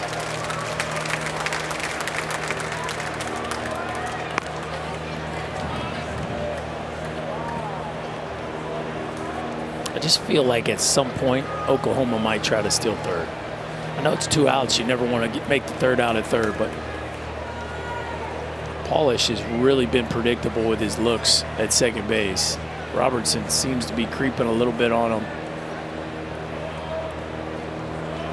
Oh yeah, they're paying attention to it. It's interesting. Polisch never really gets his head around to the runner. He either no looks or he just drops his head kind of sideways. He never actually looks at the runner. At least he hasn't here recently. And to me, that's the easiest guess. See, look, he's not even going to look here. Watch. See, he didn't even look. In the air toward right center field. Minnick's on the move and he runs it down. So Jacob Polisch limits the damage. Oklahoma adds 1 but leaves 2. And David Sandlin goes back to work in the 6th. First of 2 games today, and the nightcap will pit Arkansas in action. Got a great performance from Will McIntyre out there on the bump. They will go up against Ole Miss, who, like Oklahoma, is 2-0 so far here at the College World Series. Rebs are playing as good as anybody. I mean, in Arkansas, the offense, wow. Top to bottom, and it's loud. Peyton Stovall 5 or 6 yesterday. Is that good for a freshman? Boy, you talk about a team that's peaking at the right time offensively. Now, obviously, they're up against an Ole Miss team that's peaking at the right time on the mound, so something's got to give this evening. But, I mean, Peyton Stovall, Robert Moore, Chris Lanzilli, you know, there's quite a few of those guys. Even Slavens from time to time throughout the course of the year just really struggled to find any kind of regular production. And even though Lanzilli's batting average was good, maybe the damage wasn't quite what people predicted with some of the numbers he put up at Wake Forest. But man, you watch them play right now and it's like, oh, that's the team everybody thought we were going to see offensively. I tell you who's emerging for me for Arkansas is Robert Moore, right? I mean, it was just kind of an up and down season for him offensively. I think obviously a lot of people thought he was going to have a better year than what he did, but since arriving here to Omaha, he has been really good. And defensively, I mean, Arkansas's Jalen Battles and Robert Moore, I mean, the middle infield defensively, unreal. Unreal.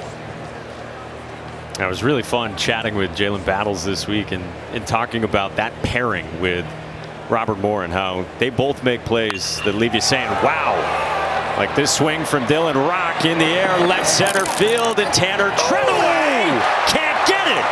That ball is gone for Dylan Rock, and the Aggies are on the board.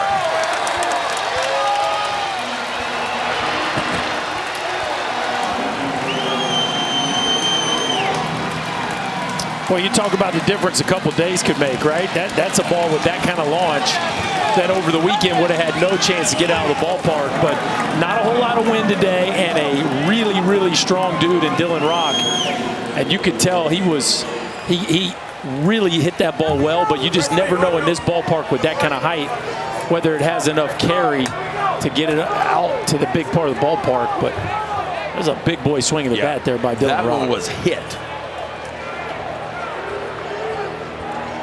19th of the season for the third-team All-American Dylan Rock out of the 3 spot.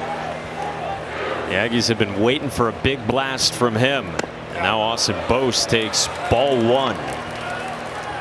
Just the second postseason home run for Dylan Rock, right? First one since the regional final. Against TCU on that Sunday night in College Station, as you get a look at Trevin Michaels starting to warm. Boy, he's been busy so far, and Bo slams this one to left, but Kendall Pettis cuts it off in the gap all the way after the home run. Yeah, take a look at this swing by Dylan Rock.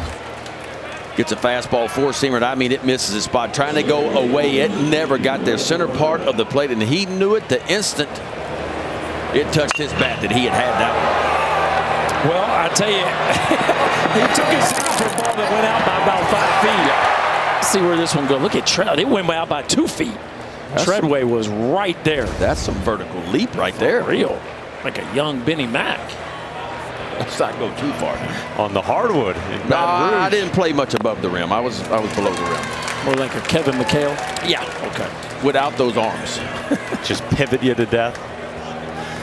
Yeah, you got to feel pretty good about it to stand at home plate at Charles Schwab Field on a ball to the big part of the ballpark. Hey, at the end of the day, he was right. Not by a lot, but he was right. Brian Targac rolls one to first. Blake Robertson. And it was just a bat discard. Not that big bat flip that Dylan Rock did on that TCU home run the weekend of regionals, and we were talking with him about it. When he did flip it so high against TCU, he said he didn't even mean to do it. He didn't know it went that high. He realized afterwards that it went toward the first base coach's box and said, wow, that was probably really bad. We better win the game after I did that, and they did, to get on to supers. So 2 gone. Here's Troy Klotch with the bases empty. Aggies down 4 in the 6th. He has singled and struck out.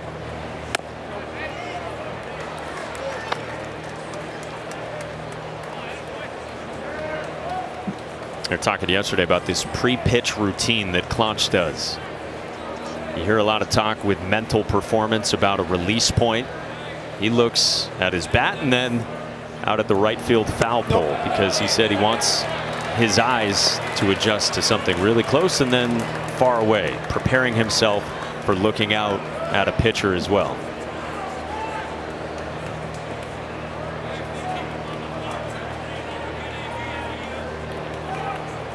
They've got a color system for how they're feeling mentally. If things are speeding up on them, yellow is a pause, green means go. Troy Klotch has been feeling good and slowing the game down a whole lot here in the last few weeks.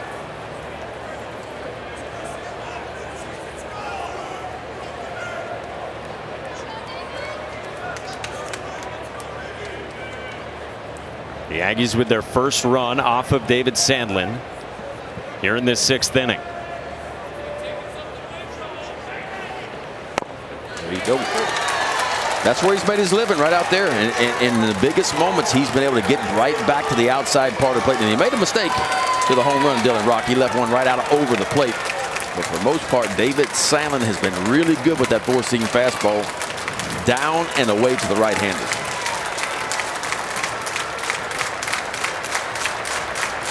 See if he goes back to that slider, starts at the same spot that 4-seamer starts, tries to get a swing and a miss.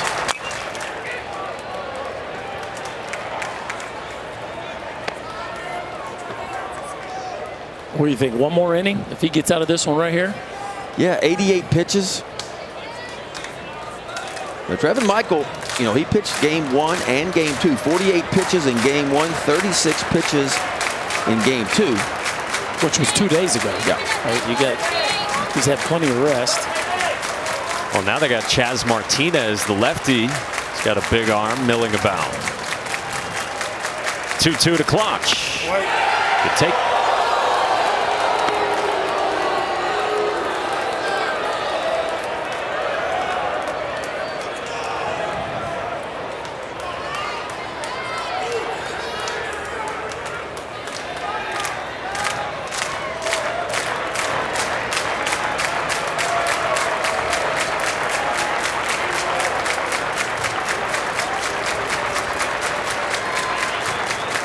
Offering. Wow, Clutch strikes out.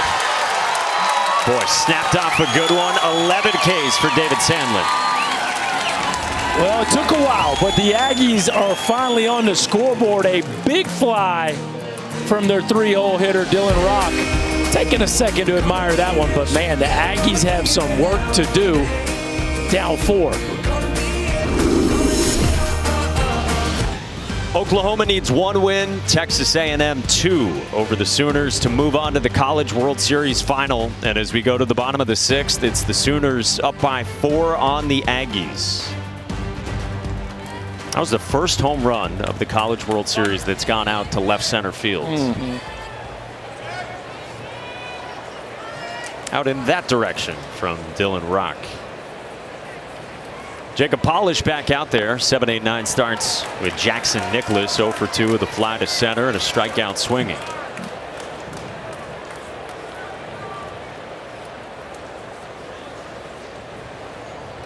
.48 pitches for Polisch.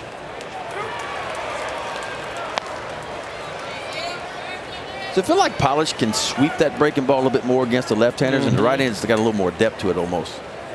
It's just like the same pitch, but it almost looks like he just barely at times can drop a slot just a little bit to get a more sweeping effect when he wants to.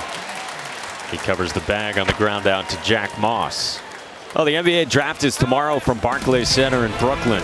Magic have the first pick, then the Thunder, and then the Rockets. We'll see if it's the big 3. Jabari Smith, Chet Holmgren, and Paulo Banchero going in that order. Find out 8 Eastern, 5 Pacific on ABC, ESPN, ESPN Radio, and the ESPN app. Our coverage starts at 7:30 on ESPN right after SportsCenter. Who are you going with there? I'm taking Jabari Smith, number 1. You? I think I would take Banchero first. Really? I would go Banchero, Smith, Holmgren, personally. You? I don't know anything about any of the 3 of them, but if you say so. Well, Cade Orton bounces one at Cole Kaler. High throw, Moss off the bag. Another error from the Aggie defense. Cole Kaler has struggled this tournament throwing a lot of balls low. And you can tell he moves to his right here and maybe thinking about the fact that he's thrown a few a little short, tries to give it a little bit of extra gas, and this one just sails on him. Moss does all he can. Look at him get to the backside of the bag. I like the footwork there from Moss. That's about all he could do, but that one just too tall. Are you going to review this? It would have to be a coach's challenge by Jim Schlossnagel. Bottom of the 6th, you get 2. He hasn't used 1. You could, I guess, understand using Texas 1 at this A&M point. is challenging the ruling of safe at first base. The play is under review. Worth a shot? Yeah, I think so. I think he's off though. I think they got it right.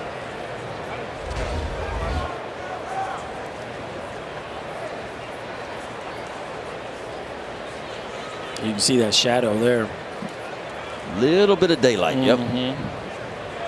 Well, what a job by Moss. I mean, that is fantastic. What is he, an inch maybe at I'd most? say an inch, yeah. And when you count the spikes, maybe less than that. Yeah. Yeah, because the ball's in his glove there, and he's not but a ½ inch from the spikes. Definitely worth the challenge. I didn't think at first it was that close. Great look by our crew. Yeah, and you see the reaction by Moss at the end, right? You see him go back towards the bag. I think the umpire sees that. The umpire, that's basically telling the umpire, I don't think I have my foot on the bag, because when he comes down, he reaches back for the bag again. Yeah, you can see a little bit of daylight right there.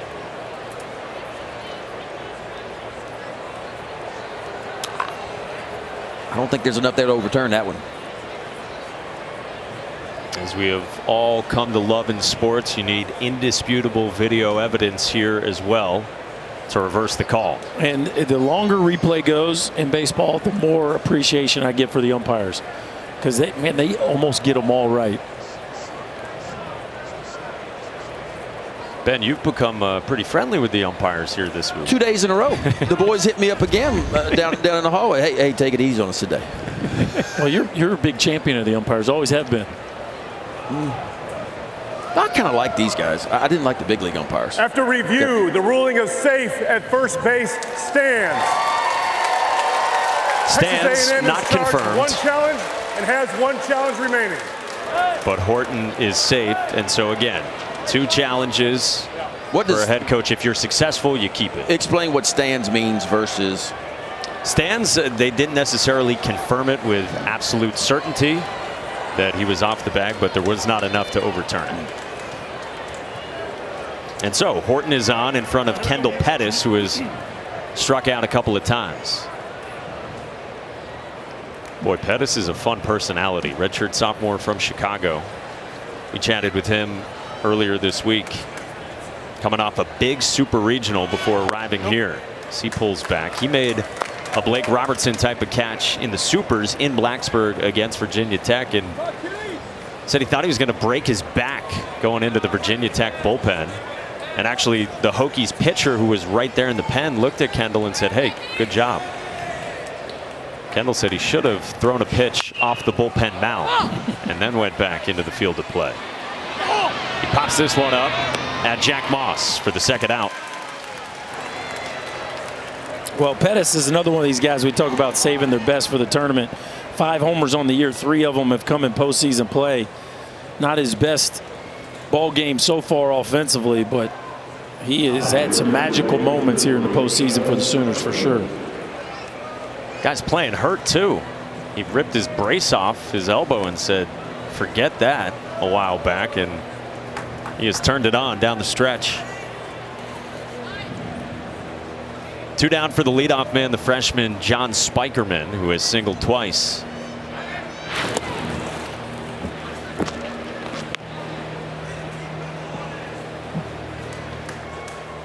And the Aggies have got 3 1/3 now out of Polisch, just trying to do what he can to bridge this game after Ryan Prager, the starter, only got him 7 outs.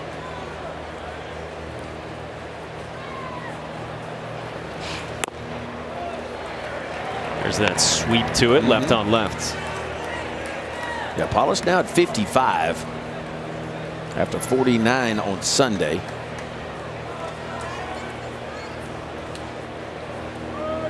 He went 56 against Louisiana a couple of weekends ago in the regional back at College Station.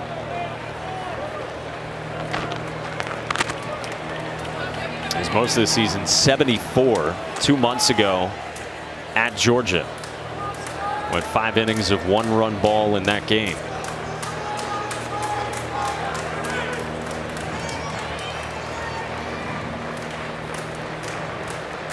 Polisch trying to put away Spikerman. Got to make sure you keep your eyes on the pitcher until the ball is delivered. We learned that the hard way yesterday, didn't we? Yeah. Easy to do when a pitcher doesn't pick, he doesn't pick, to just all of a sudden kind of forget about the fact that you do have to actually make sure the ball goes to home. Oh! Will you challenge again and risk losing your last one? Well, Jack Moss instantly turned the dugout and said, "Challenge that." Well, it didn't look like his left arm got in there. He's out. They gonna challenge? It's their last one. Wow. To wait. Yeah, that's a miss there. You got the pitcher, Cade Horton, on first base, and looked like the oven mitt got jammed up in the dirt and kept him from being able to beat the tag. I'm surprised Moss wasn't a little more demonstrative.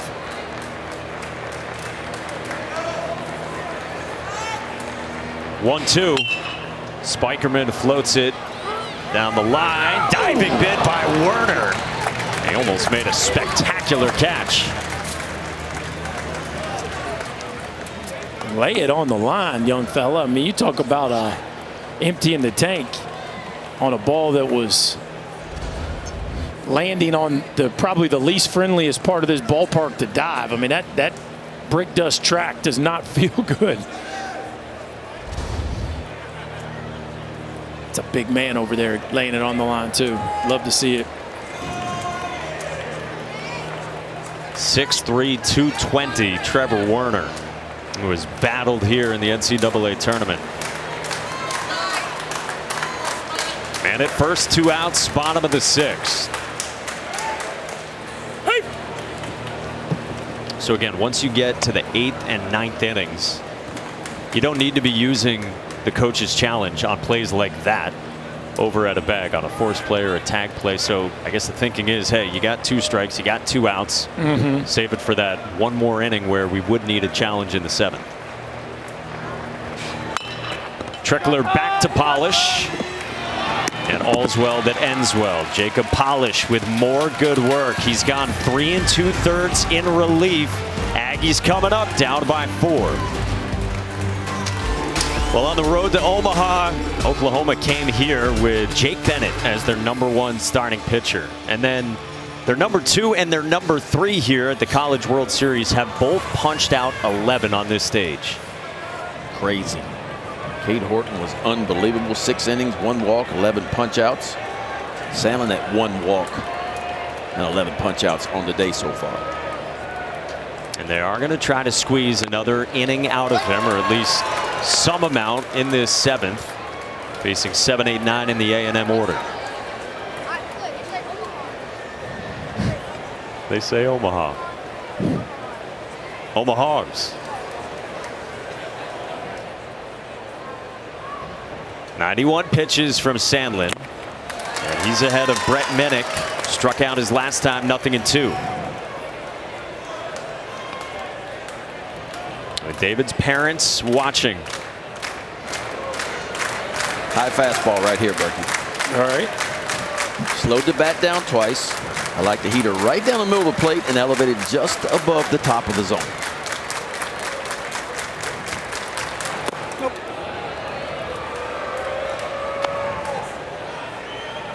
Ben, would you like it when a catcher would deke, trying to deke the hitter, set up low, but really the pitch you guys wanted was high? When I get up to balance point and I start down the slope, I want the glove to be where you want the ball.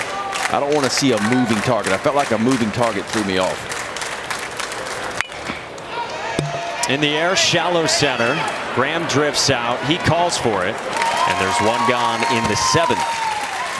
The Stanley Cup final continues tonight. It's Game 4. The Lightning looking to even up the series in their quest for a three-peat. The Avalanche trying to win their first cup since 2001. Our coverage starts 8 Eastern, 6 Mountain on ABC and ESPN+. You love that. That's your new call. 6 Mountain.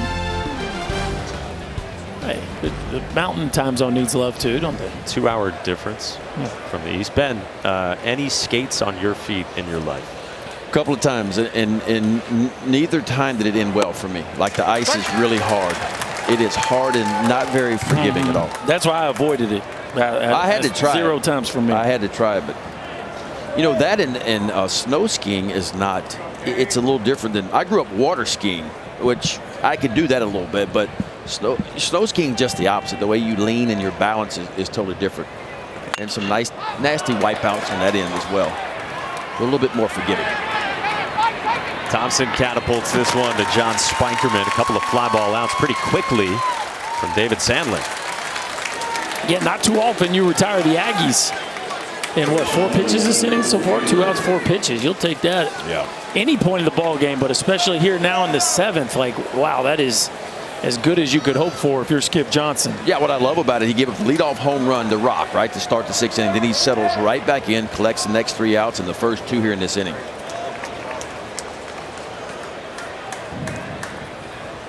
Twice this year has he gone at least 7 innings. Big 12 tournament, he went 7 against Kansas State, and then all the way back in the middle of March, he went 8 against UTSA. And he's gone 6 2/3 here, trying to punch a ticket for Oklahoma to the College World Series final. Well, he's a long way from Eastern Oklahoma State College, I can tell you that.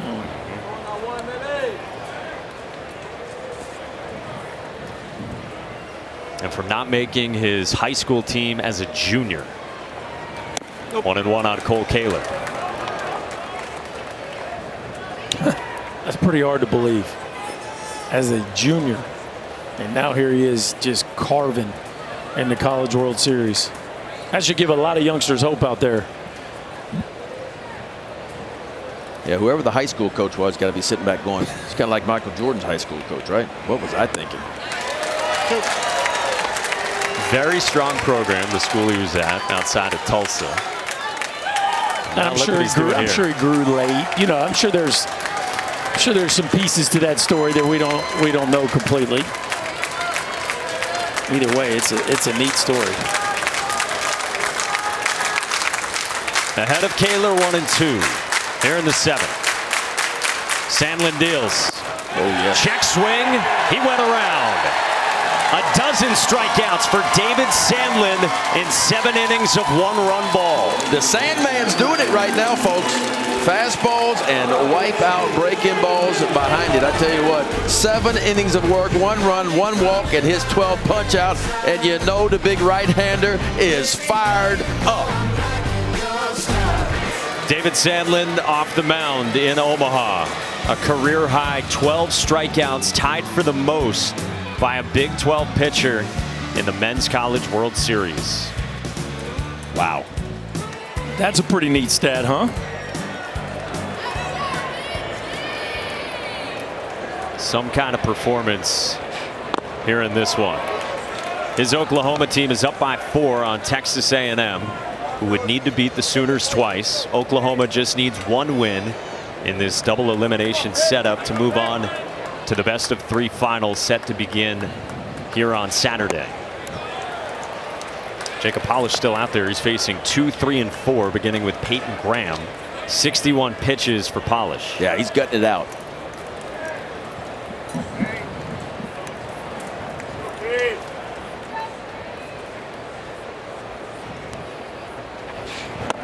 And a strikeout for Polisch. It's like they just don't see the spin on it. Like Peyton Graham, nobody's been able to get him out hardly all week, and all of a sudden Polisch comes in the game and it's punch out, and quickly.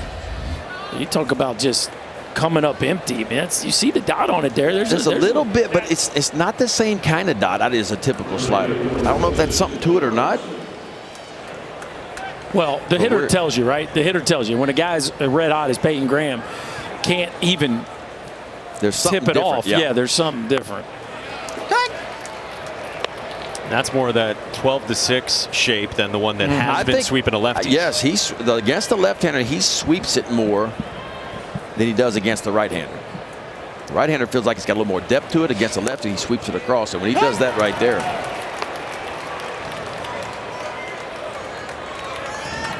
0-2 on Blake Robertson, the first baseman in the 3 spot, who's been aboard 3 times. The single, the error, and then the walk in the 5th. Strike 3 called. Polisch with another punchy. He's got 5 of them, and there's 2 gone. Wow. Almost like Troy Claunch started to stand up here, wanted that ball more up, but it painted right on the outside part. This is game 1 of 2 today. 7 o'clock Eastern, 6 local. Knob Mountain, Arkansas, and Ole Miss. And the Rebs getting ready. By the way, have you guys seen how many Jello shots we're up to at Rocco's in the Jello Shot Challenge? It's a gaudy figure in large part to the SEC teams here. Who'd have thunk it? Yeah, it's become a real competition. You know, it was going back and forth. The Ole Miss people started coming. And then somebody walked out, I think it was Tyler Jordan at Realtree, went in there and brought a bunch of shots. And you got Ole Miss folks rolling back in there. Look at that. Up to now 73.99 for Arkansas. Ole Miss at 59.27. So 73.99 times 450 a shot. Is that what it is? 450 a shot? Somebody making some money. That's more than $33,000. And how about what Rocco's stepped up and did? They're donating $2 for every Jell-O shot that's purchased by each school's fans to a Full Circle Pantry food pantry, Full Circle Pantry in Arkansas, and then the Grove Food Pantry at Ole Miss. That's pretty neat. That's cool. Yeah, you like to see the giving back there a little bit. They certainly have done well with this challenge. That is for sure. Because that number was just for Arkansas. Yes. Ole Miss was what, around 6,000. A&M with a big showing as well. 4 figures of shots. You can buy a Jell-O shot or a half a gallon of gas with $4.50, whatever you want. That's why you've been homebound.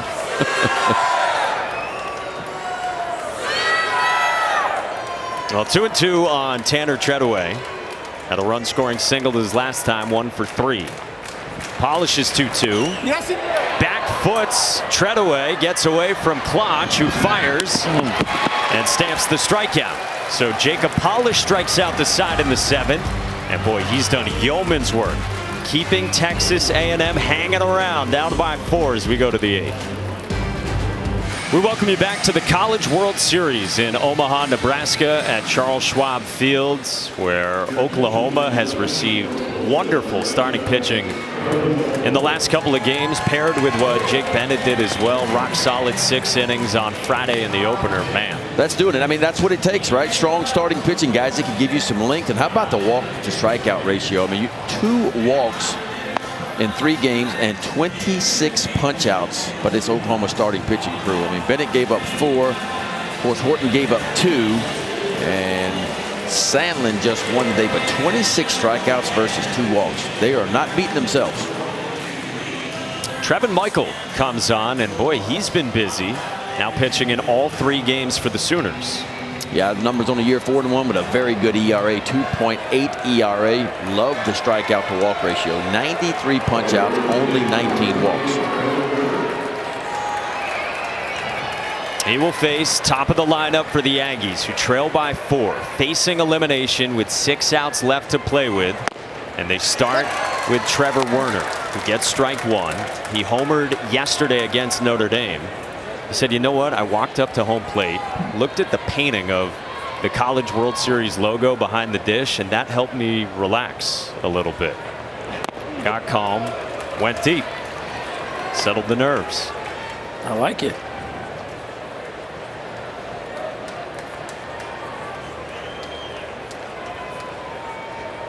Now trying to keep the Aggies alive.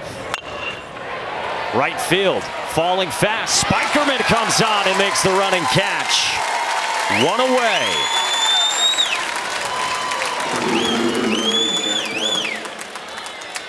Spikerman probably next year will find his way back to the dirt. I'm guessing at some position there on the infield. He's that kind of athlete, but you know, for a guy who's that athletic and has played a lot on the infield, he makes that play look easy. A lot of outfielders will tell you that line drive at you sometimes is the one that's the hardest to read, but he was in full speed quickly to come in and steal a hit away from Werner.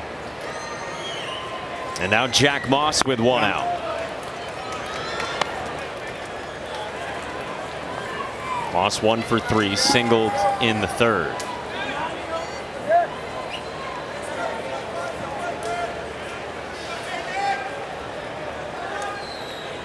Michaels 1-0. That's down 2-0. And speaking of Spikerman, a little reminiscent there of the catch that he made in Game 1 of the Super Regional in Blacksburg against the number 4 national seed Virginia Tech. Fantastic diving play in right in the 9th inning to rob Hokie superstar Gavin Cross in a 1-run game for the final out of the ball game.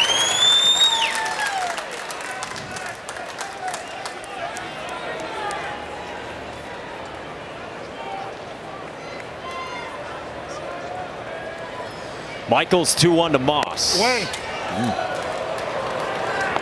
Michael got a good fastball. Average about 94, but it's a real 4-pitch mix out of that bullpen. Like, it's real. Like, he's going to mix in the slider, changeup, and curveball. Fastball only 39% of the time. Slider the second most after that. Curveball's been really good this year. Opponents 0 for 17 off the curveball. Not allowed to hit on it yet.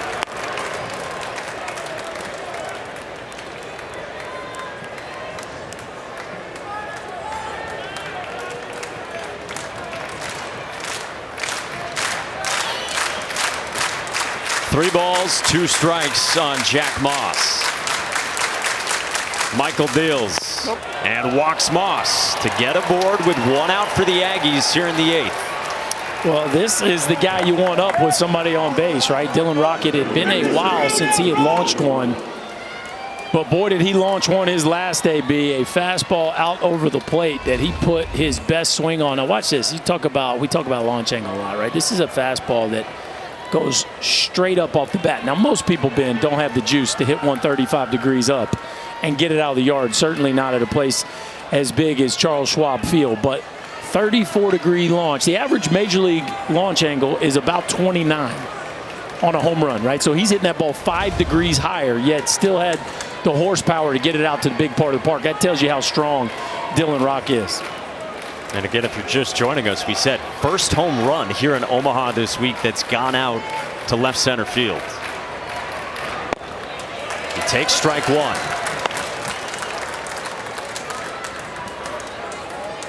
Rock's a guy who is so diligent with his preparation and the work he puts in that the coaching staff at times tried to limit the amount of work he was doing in the fall, the amount of hitting. He was so hard-nosed, so tough. Hoping all that hard work pays off here. He rolls it towards short. Graham flips. Nicholas turns. It's 2. 6-4-3 to end the 8th.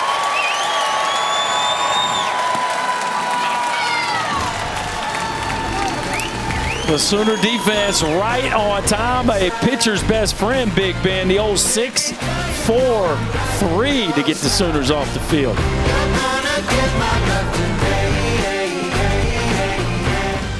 Welcome back to the NCAA Men's College World Series presented by Capital One. Big time double play ball to get off the field. In the top of the 8th inning, we go bottom 8 now with Oklahoma in front. They have won both their games before this one. The same with Ole Miss, who lines up against Arkansas later tonight. I'm expecting some offense in that one. How about y'all? I think so. Everybody should be down to probably their number 3 starter. Typically, you see more offense. 2 teams that are swinging it pretty good right now. I'm thinking offense from Peyton Stovall. What a season for him. It's tough to back up a 5-hit day. We'll see. If he backs up a 5-hit day, I'm going to be very impressed. He's come on lately, a guy who had so much expectation heaped his way entering the season. And what he's done, too, is he's shown those bat-to-ball skills. I mean, I think the draft, one of the things I feel like the draft does better now than they've done in recent memory is they really value a high level of bat-to-ball, maybe even right there with power. And he has gotten a variety of different kinds of hits, which is what has been so impressive to me about the show that Peyton Stovall has put on here. A big cut there from Jimmy Crooks, who leads off this last of the 8th. Jacob Polisch at 73 pitches. He's gone 4 2/3 innings of 1-run ball with a half dozen Ks. He has come up large for A&M. At the second baseman, Targac, who bobbles and still throws out Crooks. 1 down. Oklahoma hasn't trailed here in Omaha, neither has Ole Miss.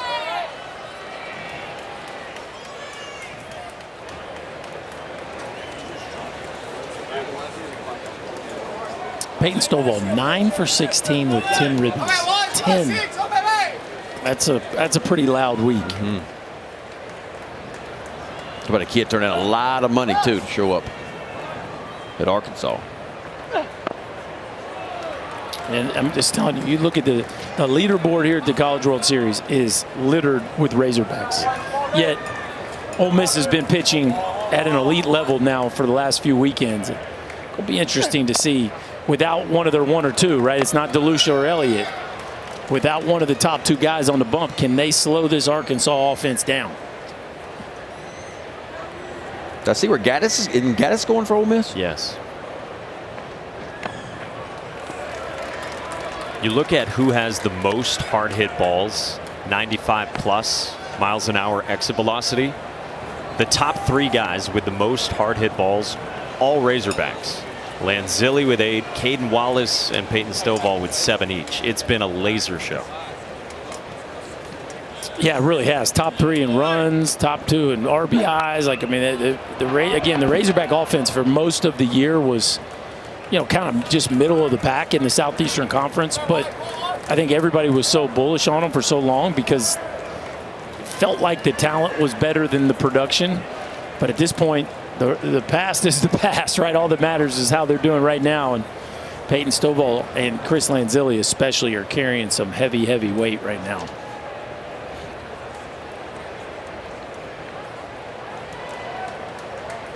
Coming up 7 o'clock Eastern here on ESPN. 2 balls and 2 strikes on Wallace Clark, who's 0 for 3. Jacob Polisch deals. Serve foul.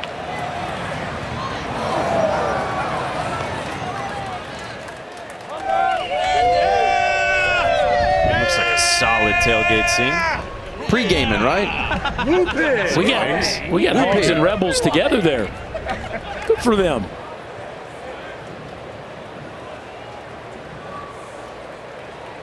Two again.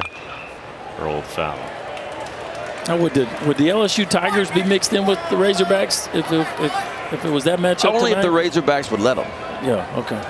So they would. Yeah, they would. Okay. Yeah. They keep it friendly on the pregame. Yeah, especially when there's a big pot of jambalaya or pastalaya or a gumbo. There's plenty to share. Make new friends. But once the game starts, you over there. All bets are off. Okay. Yeah. Fair enough. 81st pitch from Polisch. Drifts outside. Full count. Talk about a young man emptying the tank. Yeah. Jacob Polisch is certainly doing that for the Aggies.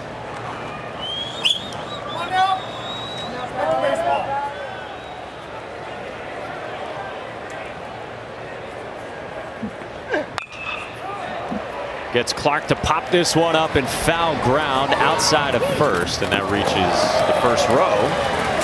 Chest pounding after the ground.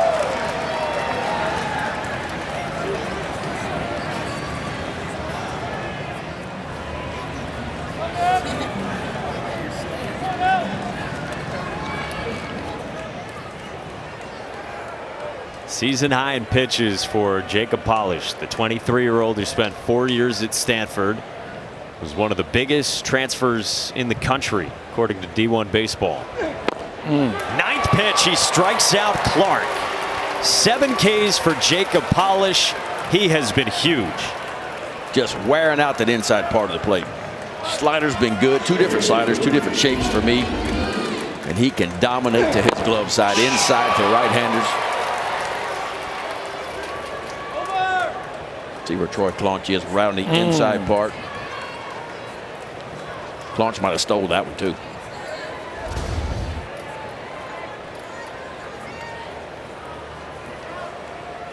So 2 down, and now Polisch can go left on left with Jackson Nicholas, who's 0 for 3, has faced Polisch twice, has struck out and rolled to first.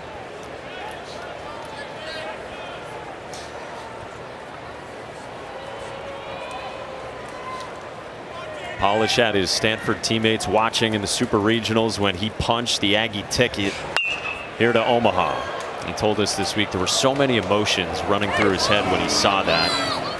And he got emotional seeing that footage and seeing that tweet. It said reminded him of the good times he had out west. And I'm sure he was tickled to death that they were able to punch their own ticket.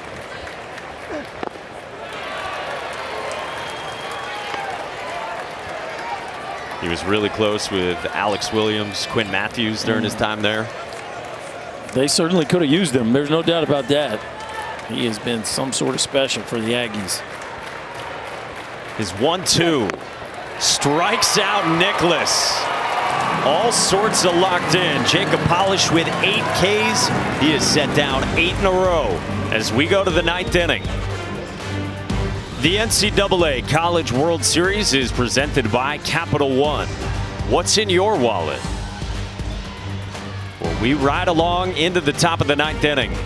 And the Aggies down by 4 and down to their final 3 outs here in this double elimination format. They already dropped their opener on Friday to Oklahoma. Work to do. 4, 5, and 6 on the way, beginning with Austin Boast for A&M.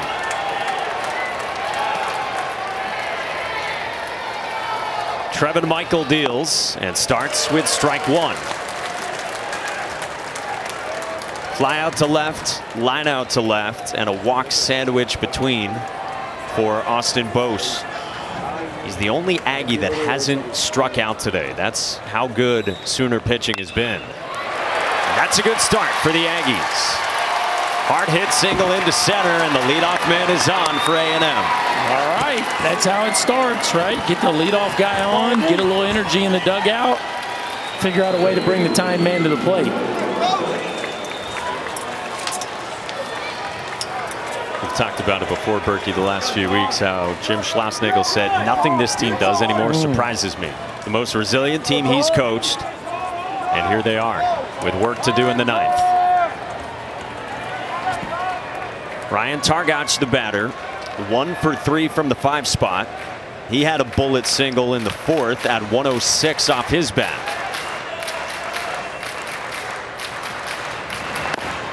Strike 1.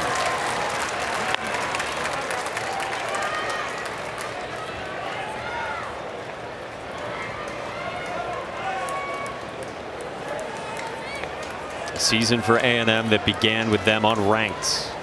They climbed into the top 10 though in early May. They got up as high as 6th. Then when the bracket came out, the number 5 national seed. Swept their regional and swept their super as well. On the way to the College World Series. 0-1.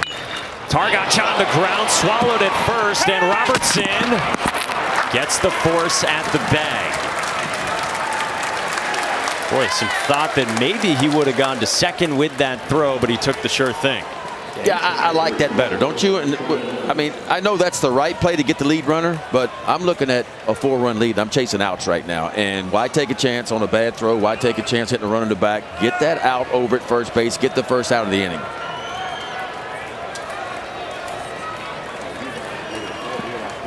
A 1 down, Boast at second. Here's Troy Klotch, 1 for 3 with a single, the opposite way back in the 2nd, but a couple of strikeouts since.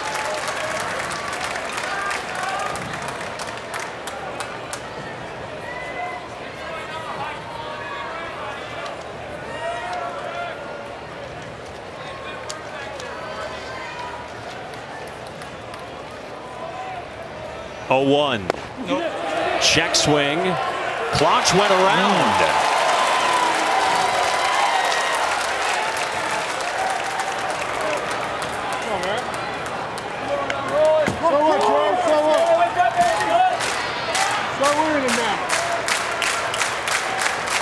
Guy who came to A&M in large part due to his connection with pitching coach Nate Yesky.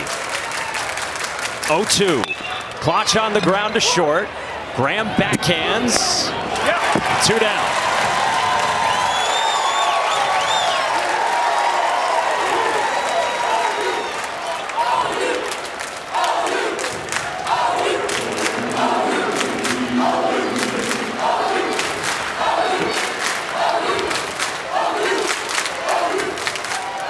The Aggies down to their final out, facing elimination, and the batter is Brett Minnick. Singled in the 2nd, then struck out and flew out to center. Against the Sooners, closer Trevin Michael. Nope. Ball 1.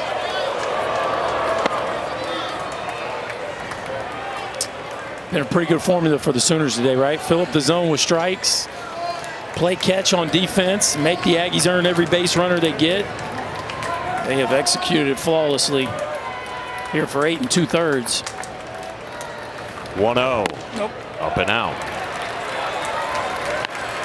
You threw a whole bunch of strikes when you only give up 2 walks to the Aggies, right? I mean, they force you to throw the ball over the plate. And not just strikes, but quality strikes.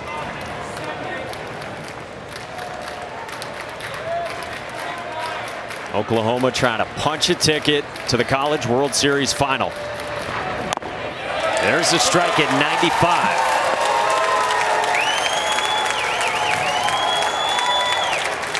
Thanks to that guy, Cade Horton, the Sooners gave up just 2 runs to Notre Dame on Sunday. And with David Sandlin today, it's just 1 run to the Aggies.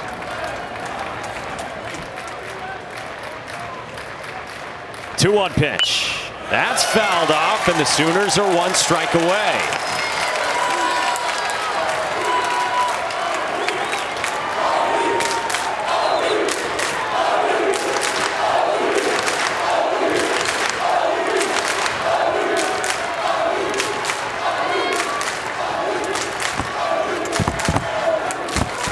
Two out, man at second. 2-2 pitch. Caught on and missed. Oklahoma is headed to the College World Series final.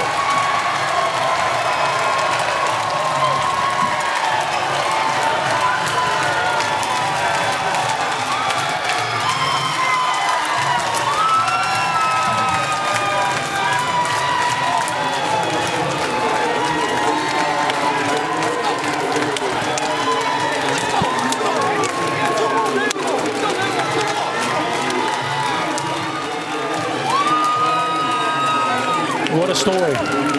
Just a few months ago, they're spinning their wheels, not really sure what this season was going to look like. And next thing you know, a couple tweaks, you get healthy on the mound, and they have rolled through the back half of this season, and they are playing a national championship brand of baseball right now. I'm going to tell you what, it's a program that was below 500 last year overall. Just an amazing turn. You go 27 and 28 last year overall. And here they are with 45 wins now, and will play for a national championship. And for me, it always begins with the good pitching, you know, and that's what you go back to. David Sandlin had an ERA of almost 6 coming in here, and he goes 7 innings, 1 run, and 12 strikeouts. And of course, the hero on offense, he does it again.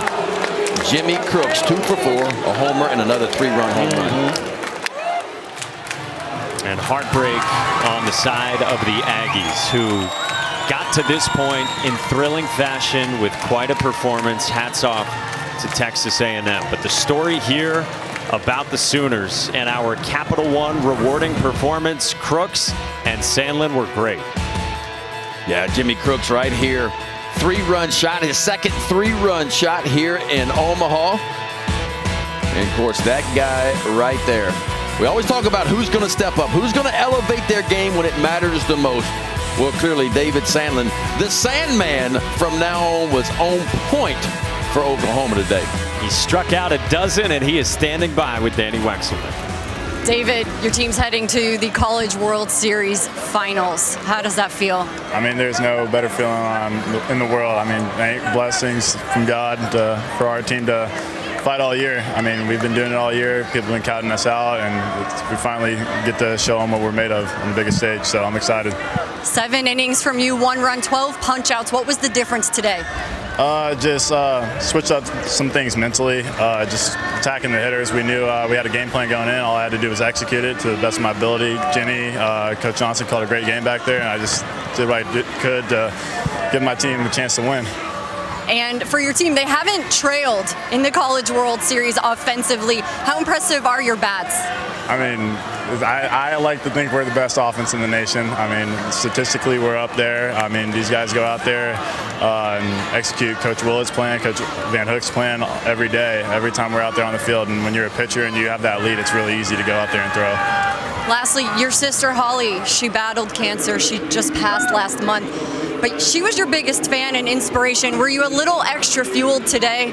I mean, always. I know she's tuning into every game now. She gets to watch all of that. She hasn't got to be here all year. So, I mean, every time I go out there, I get to play for her and play for a higher power. David, thank you. Thank you. You have a good one. Mike. Man, that is special. Special stuff.